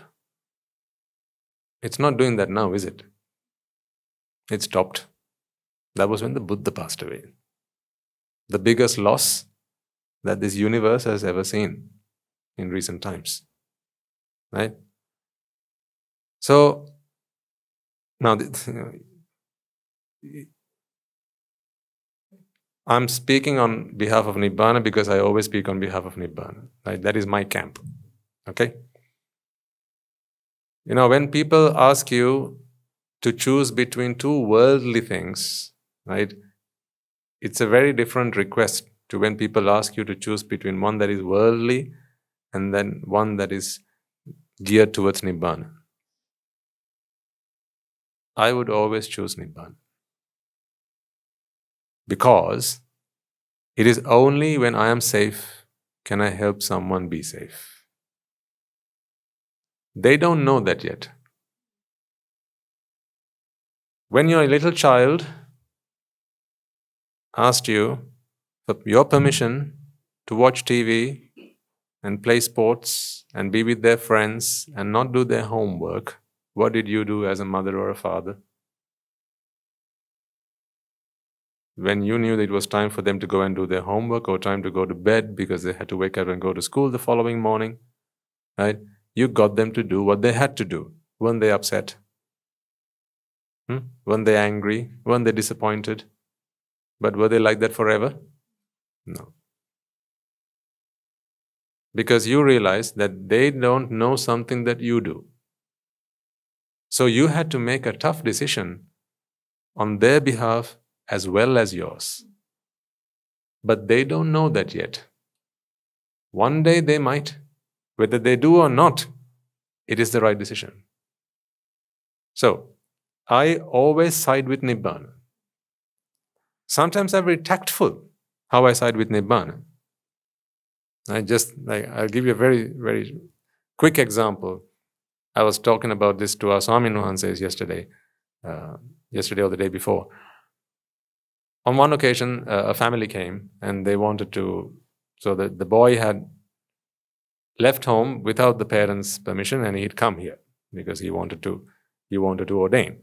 But a few weeks later, the parents came, right? Which, of course, if they don't come, we ask them to come. And then the parents want to, they had lots of complaints about this boy. Apparently, he was very rowdy, big-mouthed, foul-mouthed, lots of complaints, right? And he doesn't listen to the parents, not obedient, and does what he wants to do. And even at home, he was a troublemaker. So this young man, he comes to me and says, my parents have come, help me. Right? So I said, okay, what's the issue? They don't like you to be here? No, not at all. Why? Why don't they like you to be here? It's not really that they don't like me to be here, they just don't like the way that I am. And they've always got something bad to tell me because I am, frankly, I'm not an easy character. Right? I'm like a wild horse. So do what you can do, Swami Mahansa, and try and save me if you can. Right? I said, okay, so let's go and talk to them. But when I'm in their presence, I'm going to tell you off for being the brat that you are. Right? Now you are going to have to understand that I'm doing this to try and save you. So let's go. And so we went. So we started talking with the parents, and the parents started churning all the, just one after the other, after how this boy is, is not respecting the parents and being very unkind to his siblings and so on and so on. And I listened to all that and I asked the parent, God, how did you put up with him all this time? If I were you, I would have kicked him out far sooner than you did. Don't worry, Amma. Let me fix this child for you. I'll sort him out. Right? Give me a few months. I'll sort him out. Right? I'll teach him how to respect his parents. I'll teach him how to respect his elders, right? And to be respectful, and to behave in a dignified manner, right? And leave him with me for a few months, and I'll sort him out for you. Come and collect him afterwards. Thank you, Swami. Finally, we found someone who can fix him. And they were ever so grateful. See, I'm tactful. I always side with Nibbána. There's no question about that. I always side with Nibbána. But I when it's required, I'm tactful. And I ask you to be the same. Be tactful. And that is not, sometimes you might even have to manipulate. I'm not against manipulation, provided it's done with good intention. Manipulation is not a bad thing. Intention can be bad. Like when people say money is the root of all evil, I completely and entirely and utterly disagree. Money is not the root of all evil, because money in good hands can do a great deal of good to this world. But money in the wrong hands doesn't have to be $1 trillion. It can be $1. In the wrong hands can cause a lot of destruction.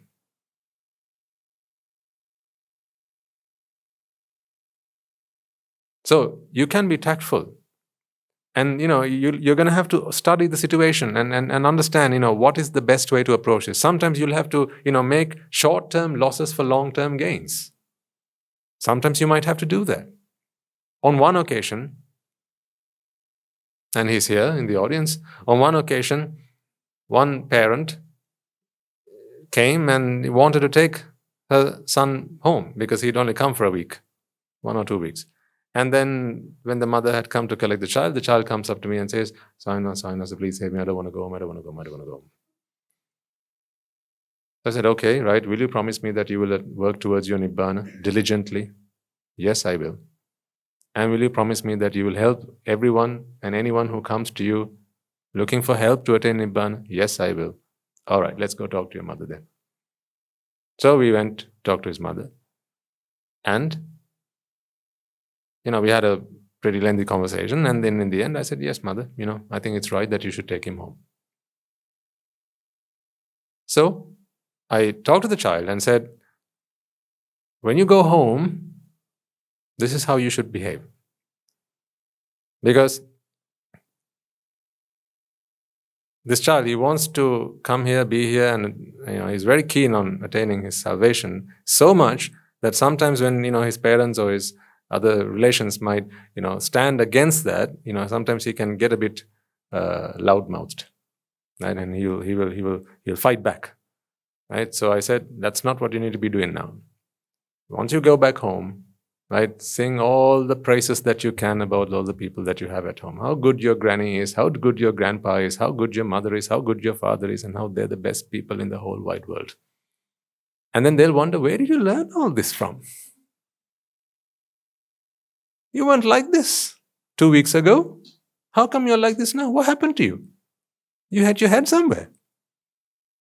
And then you say, Putta, no, the Swami Mahan says at the monastery, they tell us how good parents are, and how good our grandparents are, and how good, how great they are to have brought us up in as we are, how blessed we are to have you in our lives.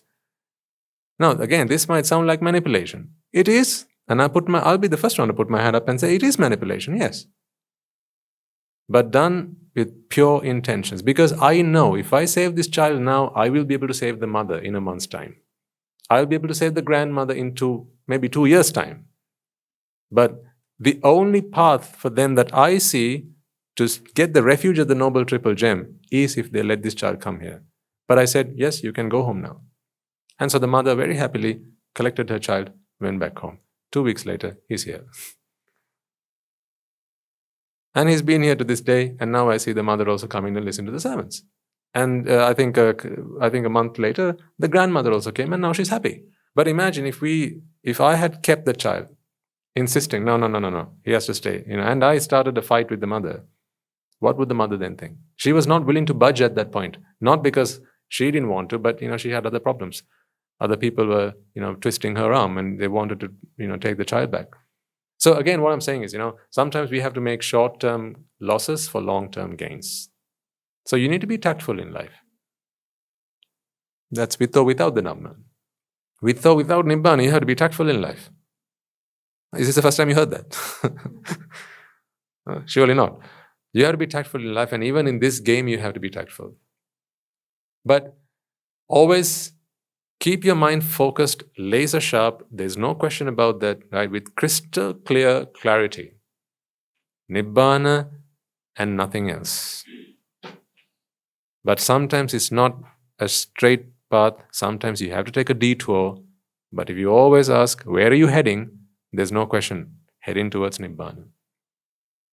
Right? Because if you are willing to budge, if you are willing to make a little bit of a sacrifice, maybe willing to make a bit of an adjustment in your approach, in your style, right? Perhaps that simple adjustment that you make, that little bit of a sacrifice that you make, that compromise you make might do a great deal of good for all those people as well.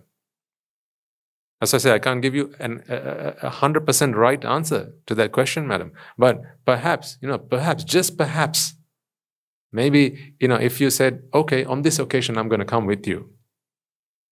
As I'm saying, I can't give you the right, perfect answer there. On this occasion, I'm going to come with you. Maybe on the next time, they'll come here with you.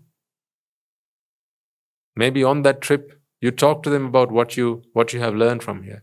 I don't know whether this is feasible or not. I'm just saying. These are the various choices that you can make. What is the right choice? Ask him. Don't ask me. I don't have the right choice. I just have choices. And which choice do we make? Here's the thing, right? Some occasions you'll wonder, what's the right choice to make here? Do I stay? Do I go? Do I ask him to come or do I not ask him to come? Make sure that your destination is Nibbána. Your intention is bliss for everyone, right? Even, remember, because there's no Nibbána, your Nibbána, my Nibbána. We talked about this. Yeah. If you have to go home so that someone else can come and attain Nibbána, that's the right choice to make. Right? I hope I never have to make that choice on someone's behalf. Right? If, say, an anagarika Putta comes here and he doesn't want to do his Nibbána, but his mother does, or his son, let's say his elder brother does, or maybe his sister does, right? But the sister can't come because she has to look after her mother, but because he's here, now she can't come here. On that occasion, if he's not willing to change, I'm more than happy to go and talk to him and say, Putta, why don't you go home and send your sister here because she wants to do Nibbána. You go and look after your mother. I have no qualms about that, absolutely none. Because this is not about saving men or women, because there are no such things. There are minds that suffer because of ignorance and attachment. And we have a medicine that heals those wounds, that heals minds that suffer from ignorance and attachment. We don't have medicine for men or women. We don't have that kind of medicine. So if there's a patient, then they have to be ready to be treated. We don't reserve, there are no beds reserved in hospitals for patients who don't wish to be treated. Do they? No. Those beds are in the cemetery. They don't want to be treated. They rest in peace. No one comes to bother them. But if you're here, that's why Guru Tero always says, once you're here, don't come here for an easy ride. Because once you're here, you have to change. Every day, every moment, every second, you have to change. Because change is the name of the game. Change is another name for Nibbána. You keep on changing until you are Nibbána. Nibbána is fixed, you have to change. That's why exclusively for aspirants of Nibbána. In other words, exclusively for people who wish to change. If you like meditation, right? So this is important and interesting. I think this would be very good advice for people who might one day, they're listening to these talks online, they want to come and join us one day, right? If you want to be sat down in isolation, meditate all day long, right? Come prepared to stop if your teacher says stop. Come prepared to stop. Come prepared to not meditate for a whole year if your teacher says no meditation for a whole year. Because the Nibbána that we see is that willingness to accept that. That is the Nibbána that we see.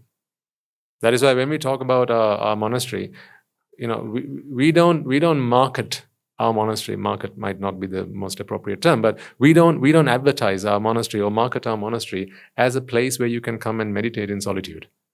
Because then that's giving the wrong picture. Right? But there are individuals who wish to do that. Right? Perhaps in the future, maybe there will be some place where we can get people to come there, just until, the dust settles, until they realize, okay, I've done meditation for 2 weeks now, what do I do next? Because that will happen.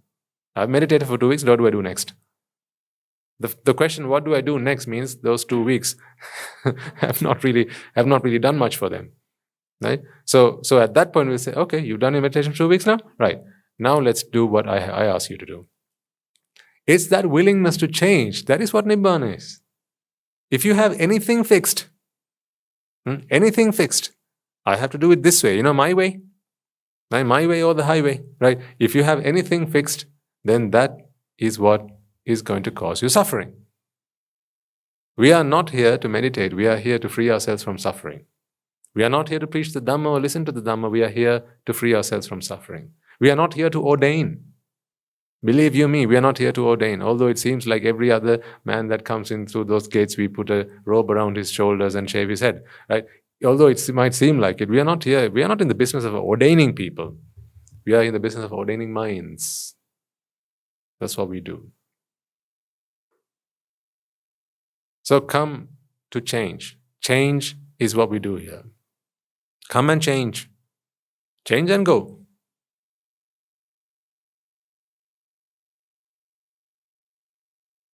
Because for as long as there's this perception of self that you experience, right, your business will be, and if you want to sustain that, if you want to maintain that, you will always want to keep that fixed and change the outside world. That is the lay attitude. That is the lay attitude. We talked about the lay attitude, right? But the monk's attitude, right? The ascetic's attitude, the shramana's attitude. See, shramana, right? Now it's to do with the mind. So where the mind is what needs to change here, not the outside, right? So the shramana attitude is where you identify that this joy, this happiness, this self-based joy this sukha that I experience is flawed. Right? This is not the real thing. This is simply a hallucination, and keeping it happy is a meaningless task. Nothing will be gained out of doing that. Therefore, I need to destroy this. I need to free myself from this. But it's not something you can do by torturing yourself. It's not something you can do by starving yourself. It's not something you can do by, scorching yourself in the sun. No. This is a practice. Understanding the Dhamma and then gradually, slowly, steadily practicing the Dhamma. But you need those 4 things. You need the inspiration. You need the motivation. Of course you need it, but inspiration and motivation aren't going to get you to your destination. For that, you need determination and you need discipline. That discipline, you need to be responsible, each and every one of you, for yourselves. I can't be disciplined on your behalf. Determination, have it. Make sure you have it. How do you know you have it? When there are tough times. Yeah, when you have tough times, ask yourself, am I willing to change myself, or am I hoping that the situation will change itself?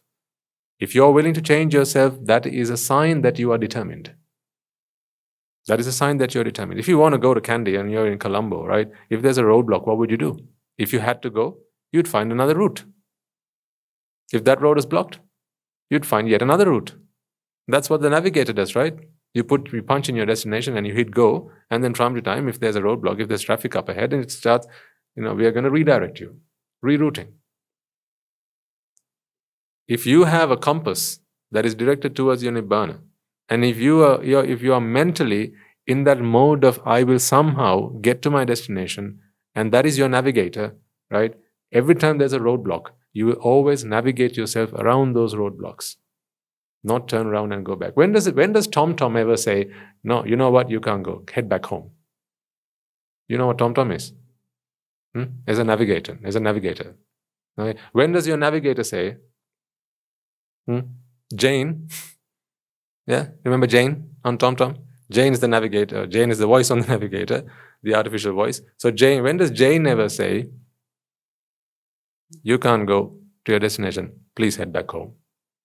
Never says that. It'll always keep trying to find a route. Always. Non-stop, relentlessly, it'll try to keep finding a route. And those routes, you will find yet more obstacles, yet more challenges. Embrace them. I'll say it again, embrace them, because those are the opportunities for you to grow. Nibbana is not the destination that you're going to get to. It is the change that happens to you as you get to that destination. After all, actually, Nibbana is not a destination. It is your change. It is how you change when life comes to you. That is Nibbana. So whenever you have that opportunity, whenever you are prompted and you have to change, right?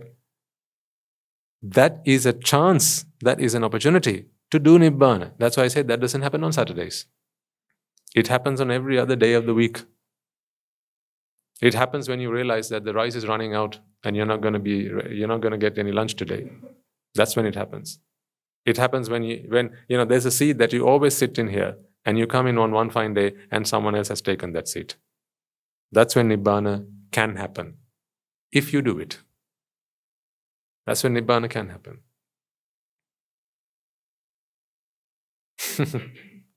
See, I can't give you Nibbana, can I now?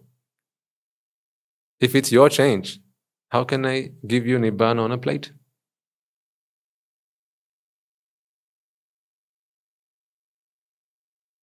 It can't be served on a plate. We give you the ingredients. You have to be the chef, cook it, serve it, eat it, and enjoy it.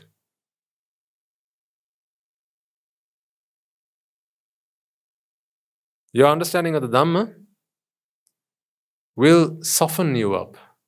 Like the other day, I drew the pipe in which we were trying to pass the balls. Remember, right? When you are softened up, you are able to accept anything and everything. That is Nibbana. It is not a place somewhere. It is happening to you right now.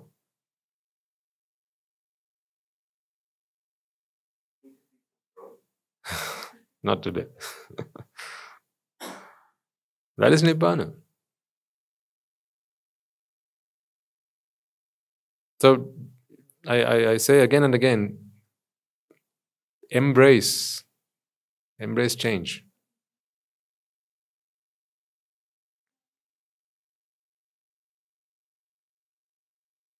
Absolutely, madam. Yeah, because how you turn what towards Nibbana is a good question to ask. Yeah, exactly. Yeah, whenever you feel that resistance, right? That resistance is the distance between you and Nibbana. You feel that resistance because there is something about you that is not yet Nibbana. Because there cannot be resistance. In the state of ultimate Nibbana, ultimate bliss, that is why they say it's ultimate bliss. In ultimate bliss, there can't be any resistance, there can't be any suffering, there can't be any pain or friction. Anything and everything should be okay. So, like a king who goes to war, right, and he wants to win the battle. It is not to his advantage if the enemies hide themselves in the bushes, in the caves, under the ground. It is not to his advantage, because the moment he turns his back, thinking that he's won the war, and he starts trotting back to his castle, you know what the enemies are going to do then? Yeah, they're going to come out of their hiding, right? And they're going to start shooting.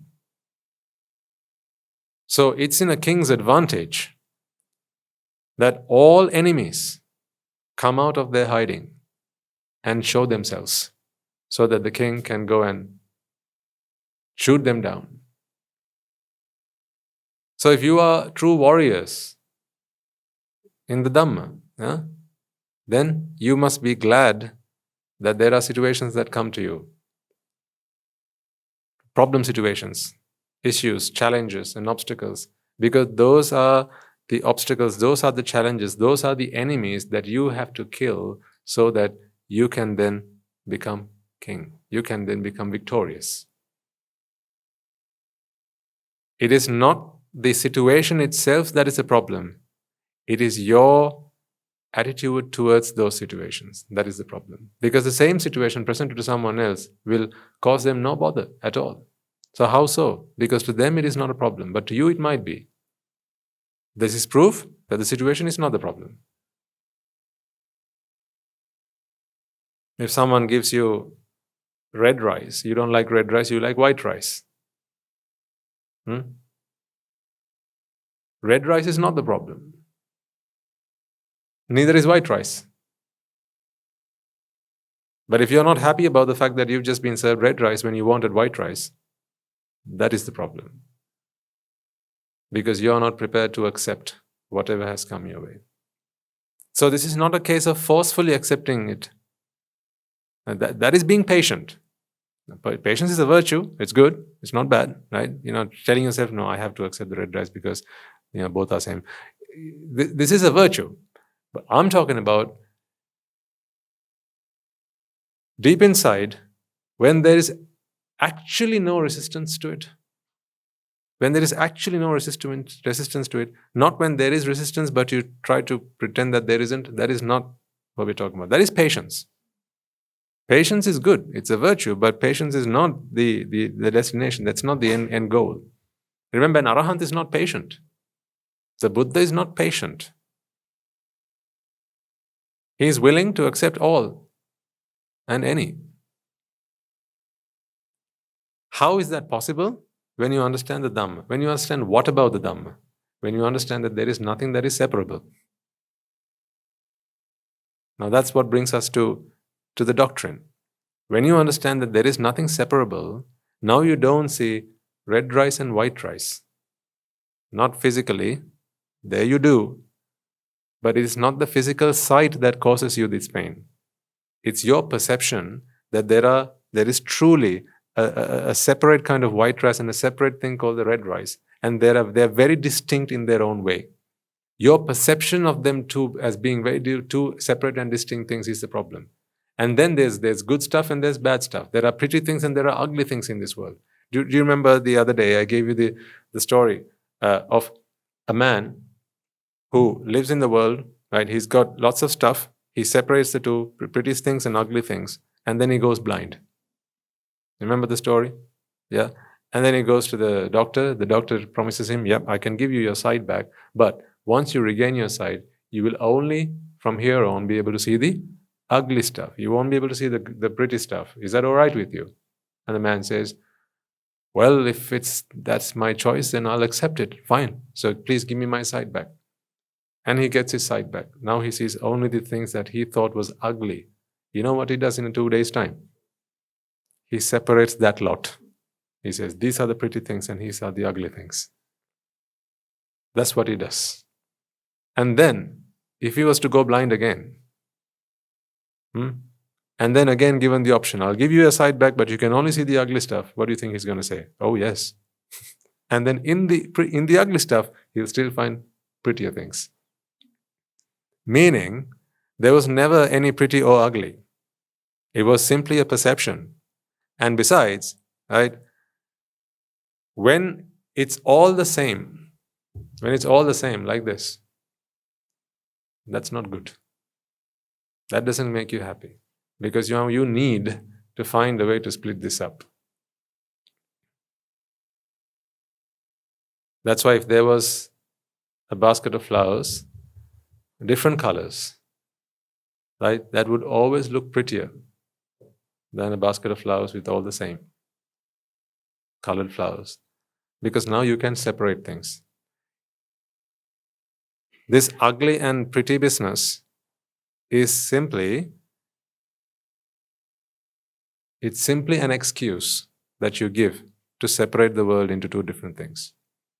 It is an extension of separation. After all, right? Once you've separated this as a flower from everything else, once you've separated this as a flower from everything else, and once you've also separated this as another flower from everything else, once these are two flowers that you have separated from everything else, why not go another step further and tell us which one's pretty and which one's ugly? Because that's a separation you can do forever and ever and ever. This is a white flower. It will never be a black flower. But when you say this is a pretty flower, Now you can always keep changing your mind and forever keep separating.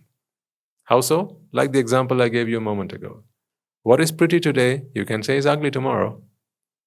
This pretty and ugly business is simply an excuse that the mind takes to separate things and keep on separating things. Even in the ugly stuff, you can still find pretty stuff. In the pretty stuff, you can find ugly stuff, right? And in the ugly stuff, you can find even uglier stuff. And in the pretty stuff, you can find even prettier stuff. Meaning, this is a device that you use to separate with infinite possibilities. So you never have to stop. You can just keep on splitting it, keep on separating it. See how lovely. This beautiful and pretty nonsense, it's a device, it's a strategy that the mind uses just to keep on separating things. Because that is not there in the flower. Pretty is not there in the flower. Ugly is not there in the flower. So you might as well invent something. If what the mind wants is separation, you might as well invent something that you can then go on to use forever and forever and forever to keep on separating the world. Do you see how mad the mind has gone? That's how I understand this pretty and ugly nonsense. It is a device, it is a strategy that the mind uses. Therefore, whereby it is never exhausted, it can never comprehensively and exhaustively separate and then say, that's it, done. You cannot. When you have ugly and pretty, right, there's never enough. There's never an end. Do you agree? There's never an end. Find the 20 most beautiful women in the world. Can you not find? And now I ask you, find the more in and amongst the 20, right? Pick the most beautiful 10. Can't you do that? Of course you can. And in that 10, I tell you, pick the most beautiful 5. Can't you do that? Of course you can do that. And then in that 5, I say, can pick the most beautiful 4. You can do that. And the 3, and you can do that. And the 2, and you can do that. And I say, amongst these 2, these are the most beautiful women in the world. The 2 most beautiful women, I said, find the most beautiful. You can still do that. You can still do that. Now what about the rest, the 19 others? You can do it yet again. Take the most beautiful women out. Now you have 19 left. Right? Let's start all over again. Now ask her to go and take a seat in the audience. Right? And then you can get her involved as well and say, right, now pick the most beautiful 10 women in the world. And you can do that. And now the most beautiful 5. You can do that. And the 4, and the 3, and the 2, and the 1. And you can do that. Now ask her to come and sit in the audience. Now you have 18. Right, let's start again. See? Meaning, there's not an end to this. For as long as there are things in this world, right, for as long as there are women standing on that stage, you can keep on splitting. You can keep on separating. So this is a cunning strategy. This is a cunning strategy that the mind has developed, evolved for itself, so that it can keep on separating. People fall for it not knowing this truth. They think it's there. And once you think that beauty is there in the object, right, and you don't know that this is simply the mind relieving from vexation, and you think that it's there in the object, now there's no end. That is why when you start on this path in the doctrine, right, now you have all come a long way. You have all come some way, right? Whenever you come across someone who's brand new, don't talk to them immediately about what we're talking about these days. One of the best places you can start talking to them about is, where is beauty? Start there. It's a very powerful place to start. Give them lots of examples and explain to them and help them understand, help them realize for themselves that the beauty that they have always been seeing in a flower was never in it. And for that you have enough examples and more. And we've talked about many hundreds of examples, if not more, here. Convince them that beauty is not there. Then you can help them understand, so if it's not there, it's something that you feel on the inside, isn't it? Then they'll have to agree, yes, it is something I feel on the inside. So, but when it happens, you fall into trouble, don't you? Right? If it's something that is nice, you want to get it for yourself, and then once you get it for yourself, you have to protect it. And all the pain that comes with that. And besides, you're seeing something that does not really exist. Isn't that a problem? You ask them. And they say, yes. So I'm seeing something that does not exist. This is like seeing a hallucination. It's like seeing a ghost, an apparition. So how do I save myself from that? How do I get out of that? Now you start telling them, right? Well, the reason that you see these things is because your mind wishes to separate. Your mind wishes to separate ignorantly. Your mind wishes to separate. Then you start talking to them about this separation business. How we once talking about the Scrabble, right? So you can see, this is all a planned path for you, right? All the way up to where you've gotten yourselves today. Right? How nothing is ever finished. Anything and everything is in churn. It's in constant motion. Nothing is ever finished. There is never a finished product. It's always it's always cooking, never finished. So that they then begin to understand. So if that's the case, then there is nothing that is fixed. So when there is nothing fixed, then what is there? It's a manifestation. A manifestation of causes that always come together when there are causes, and they disperse when the causes have passed away. So there is nothing that is a fixed entity. So when there is no flower, then how do you see a pretty flower? So you bring them there. This is a flower, yes, but not a fixed flower. This is not a separate flower. This is not a flower that can never be anything else. This is simply manifestation of the causes that manifested in this moment. In the next moment, you still see the flower because the same causes keep coming together. That is why you still say the same flower. And for as long as you see the same causes coming together, you will continue to see the same flower. But it's not the same flower. It's not a different flower either. Depends on how you mean it when you ask the question. Yeah?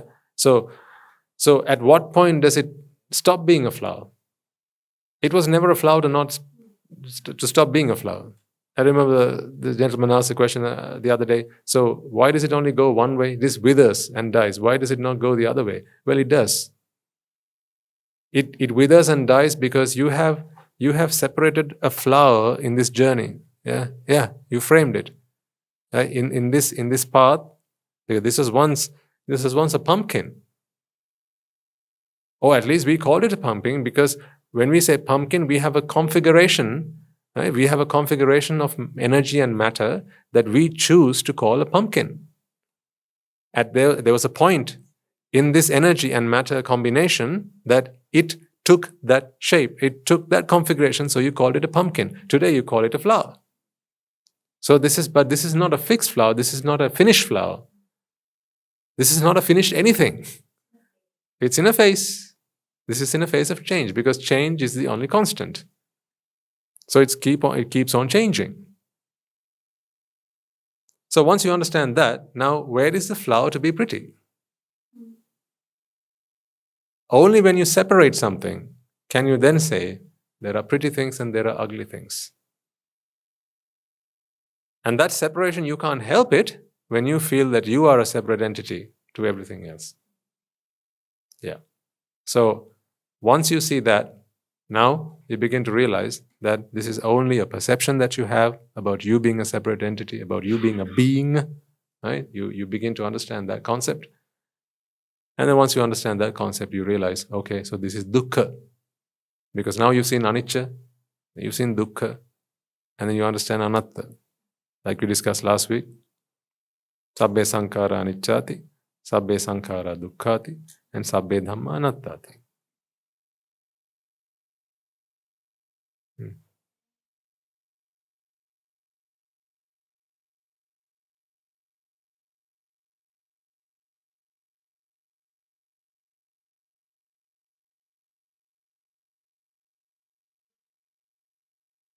What there isn't are the products of jati.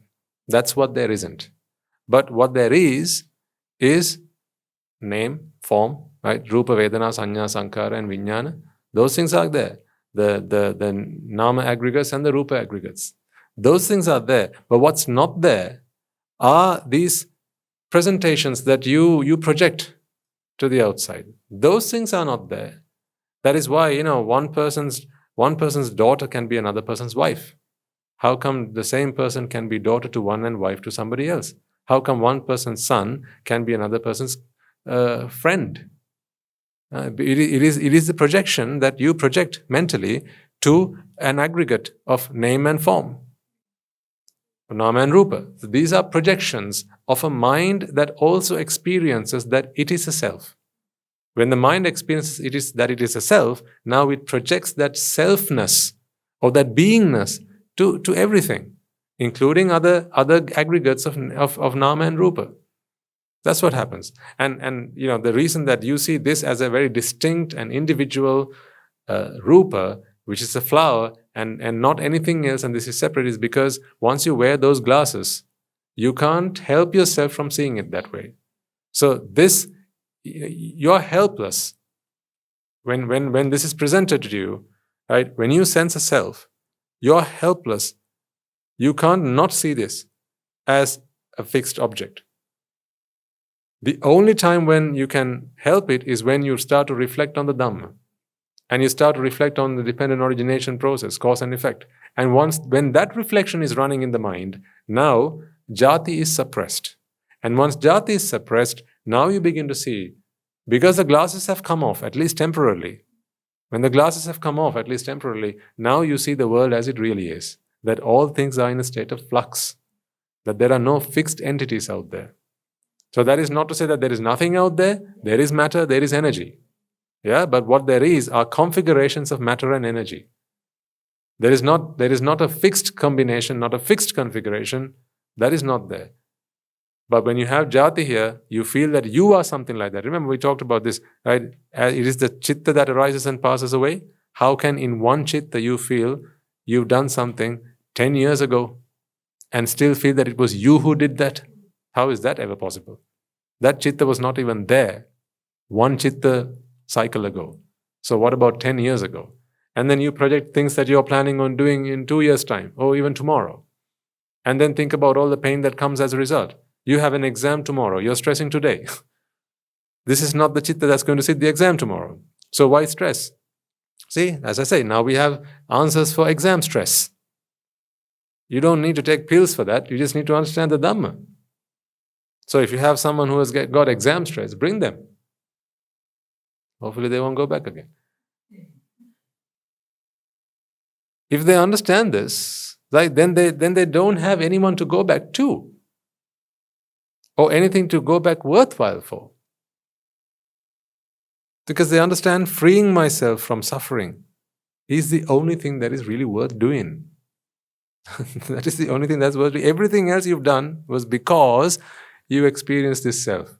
Now when you begin to understand the self is madness, right? Like Natasha's mother, when she realized that this was just a log, right? Would she still carry on doing all the things that she did for her child? Would she? Wouldn't she understand that all those things that I did were in vain? Pointless, meaningless, essenceless, useless, and futile. Right? I took the log to the shower and bathed it. I took the log to the kitchen and fed it. I dressed the log up in clothes and put some shoes on, right? And I took it to school. I put it on a cot and put it to sleep. And I sang Doi Doi Doi Ye Baba. You know how meaningless that was. She's going to understand that the moment she realizes this is a log. And when she begins to see it, from then on, the only thing that she'll want to do is to continue taking her meds. Yeah? If she knows that she's only just seen that one glimpse that she got, that this is a log, not a child, but that she knows from time to time, when it goes bad, I begin to see a child again. Now the only thing that she'll want to do is to make sure that she gets her medicines on time. Yeah? That's what she does. And then she'll say, she'll offer herself, please, can I take myself and be in the hospital? Previously, if you tried to take her to the pediatrist, she would go to the pediatrist, but she would never go to the mental asylum. She'd take the log and say, I want to go see the pediatrist, because my child is ill. But now that she's seen that this is just a log, now she doesn't want to go to the pediatrist. Now she wants to go to the mental asylum, or to the doctor that gives, to the psychologist, to the psychiatrist, Who can treat her for that? That's why whatever problem you have seen, you will fight for a solution. People out there, they see the problem as being, there are threats that come to me, there are challenges that come to me, there are things that make me unhappy, and therefore I have to fight them. That is what people out there are doing. So they are fighting the problem that they see. You, on the other hand, are fighting the problem that you see. The only difference is that you are seeing two different problems. You see that I am the problem. This self is the problem, not the things that come to this problem. I am the problem. So you are fighting that battle, they're fighting a different battle. We are all fighting. The only difference is we will win, because this fight it has an end. That fight has no end, because they're not trying to kill the self. They're trying to keep the self and keep all the things that are coming to the self to try and attack it. So therefore, that's a fight that will never end. Whereas this is a fight that has an end. Therefore, this is the only fight that is worth fighting. Evidence that that fight is a never-ending fight is they've been fighting all samsara. And you fought that battle earlier, and you have come here today because you have realized that is pointless. Seldom do you have someone who actually fights this battle and then goes, no, this is not the fight for me, I want to go and fight that battle. Very seldom does that happen. And if it happens, they have not seen the light. They have not understood the truth. You can't help it.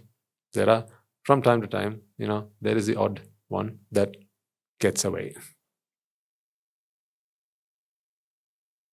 Okay, time's up for today. Oh, good Lord.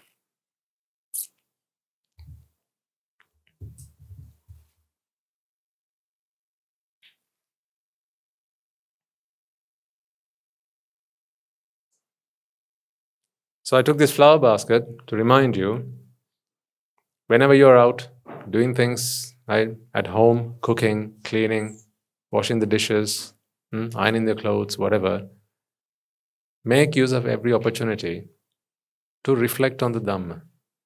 Because even if a basket of flowers can prompt you for 1 second to reflect on the Dhamma, that's one step forward, 1 step forward. Take one step at a time. That's okay. At least that's a step in the right direction, right?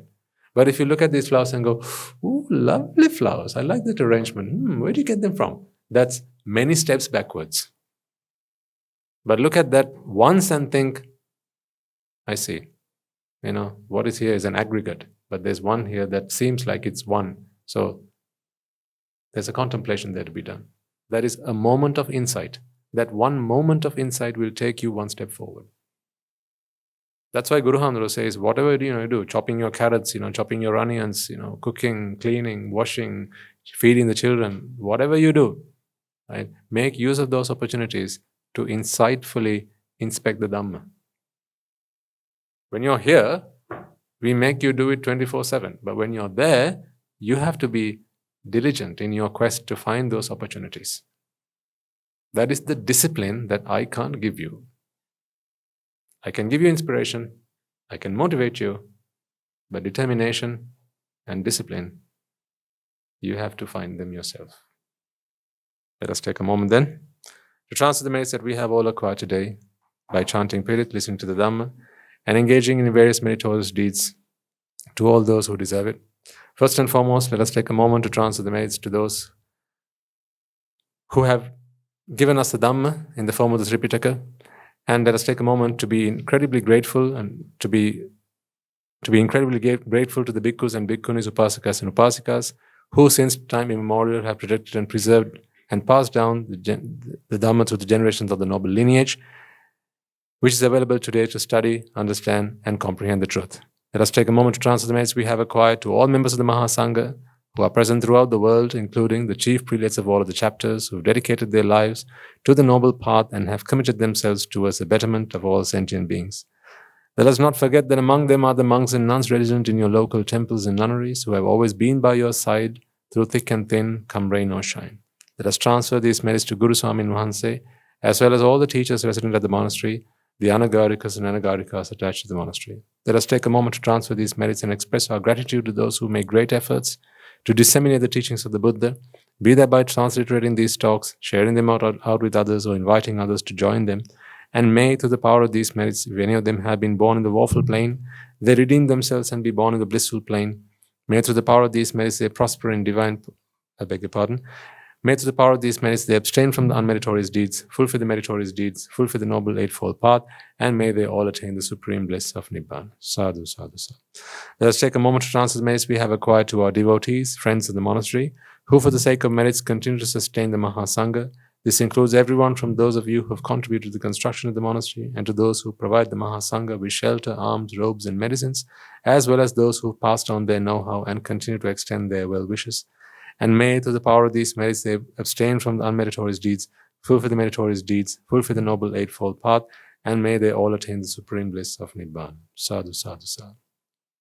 Let us take a moment to transfer merits to our mothers and fathers, husbands and wives, brothers and sisters, sons and daughters, grandparents, uncles, aunts, cousins, nephews and nieces, our elders, friends and acquaintances, employers and employees, and to all those who have helped us, supported us, assisted us in any way, shape or form. And by the power of these merits, may they be healed of any physical and mental ailments and overcome any obstacles to their spiritual progress. May they abstain from the unmeritorious deeds, fulfill the meritorious deeds, fulfill the noble eightfold path, and may they all attain the supreme bliss of Nibbána. Sadhu, sadhu, sadhu. Let us take a moment to transfer merits to the Devas and Brahmas, spirits and demons, primarily the Sakadeva, as well as all the numerous gods and deities who are committed to protect and fulfill the Sambuddhasasana. Let us transfer merits to our guardian deities who keep a watchful eye over us and keep us out of harm's way. And may, through the power of these merits, they prosper in divine power and wisdom. May they abstain from the unmeritorious deeds, fulfill the meritorious deeds, fulfill the noble eightfold path, and may they all attain the supreme bliss of Nibbána. Sadhu, sadhu, sadhu. Let us take a moment to transfer the merits we have acquired to our ancestors who have predeceased us, and to all those who've been families, friends, and acquaintances in this infinitely long journey in samsara, and to those who've helped, supported, and assisted us along the way. Let us transfer these merits to the members of the armed forces, as well as the police force, who've sacrificed their lives to protect the peace and harmony of our nation. And may all those who've lost their lives in the war, be their friend or foe, rejoice in the merits we have acquired today. Let us transfer merits to all those who've lost their lives to natural calamities such as the tsunamis and earthquakes, landslides and pandemics, reminding ourselves that among them will be those who have been friends and family to us in this long journey in samsara. Let us take a moment to transfer merits to them. May through the power of these merits, if any of them have been born in the woeful planes, they redeem themselves and be born in the blissful plane. May they abstain from the unmeritorious deeds, fulfill the meritorious deeds, fulfill the noble eightfold path, and may they all attain the supreme bliss of Nibbána. Sadhu, sadhu, sadhu. Let us all resolve that may through the power of the blessings and all the merits we have acquired throughout the day, we be able to witness the advent of hundreds of thousands of arahants on this blessed land, and finally may through the power of all the merits we have acquired throughout the day, you and I, and everyone who's helped make this program a success, become an arahatun mahanse, an arahatheran in mahanse in this life itself, and in the era of the Gautama Supreme Buddha itself. Sadhu, sadhu, sadhu. May the blessings of the Noble Triple Gem be with you all.